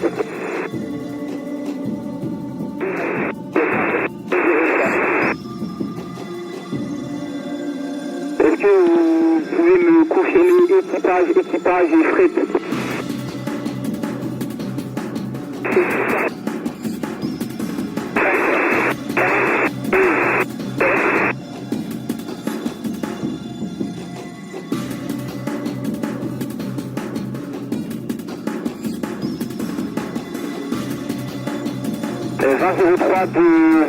J'ai pas copié votre message, vous pouvez répéter la dernière?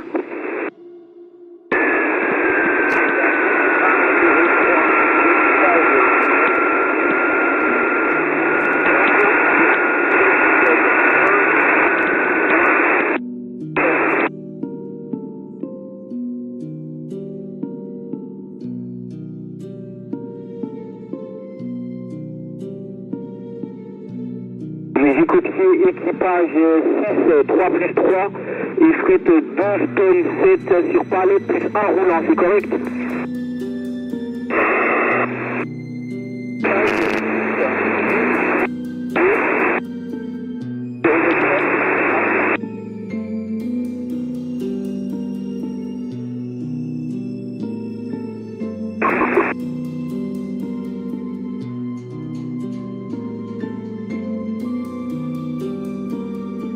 Dame 2003 du circulaire, je vous reçois dégradé, repassez citadelle unité, pas contact, ici Marjolaine 2.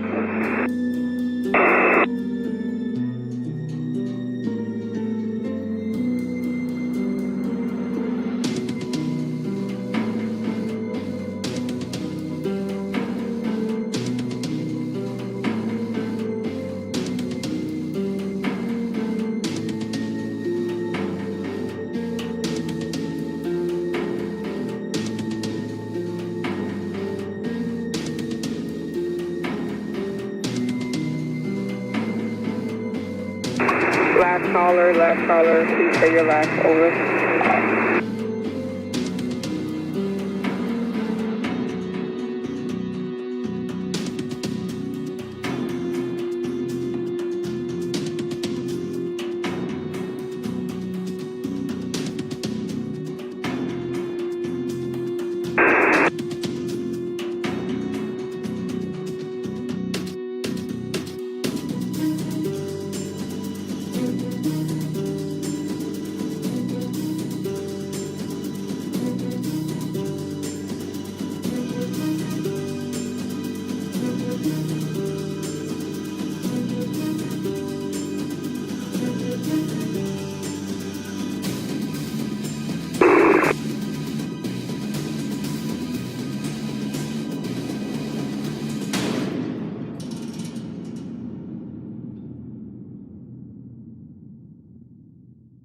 All right, folks, I just added the scanner mark that that shows you when the big one picks up a digital signal or a signal from here in the U.S. Is that big enough for all of you guys to read it?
That's the UK.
All right, guys, I'm going to end the stream and start my coverage of what's going on in Jamaica. So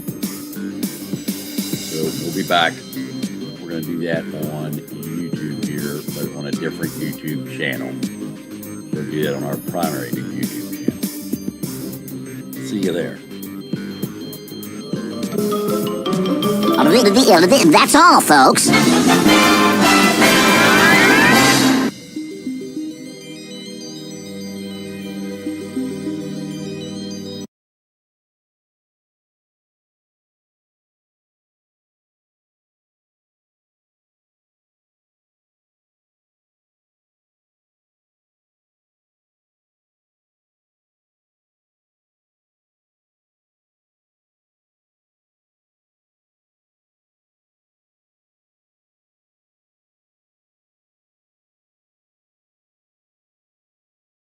Harry Sisson, categories are, that's a globalist. Next up, 9/11, followed by famous fentanyl overdose deaths. Then we've got It's a Man Baby. Finally, we've got What a Fag. Notice F-A-G is in quotations there. Don, we'll start with you. Let's try fag for $400, Alex. Harry Sisson, an online content creator. What is a massive fucking faggot? That's it. Don, you've got the board. Let's go fag for $600, Alex. California Governor Gavin Newsom. What is a total fag? Oh, so close, but not quite there. Yes. Alex? What is a raging faggot? Raging indeed.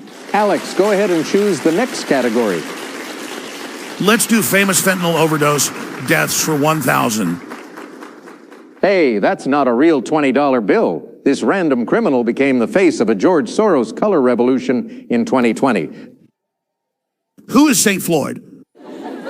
I'm checking with the judges, and yes, St. Floyd or George Floyd both work here. Alex, next category, please. Let's go with It's a Man Baby for 1,000. Daily Double. Alex?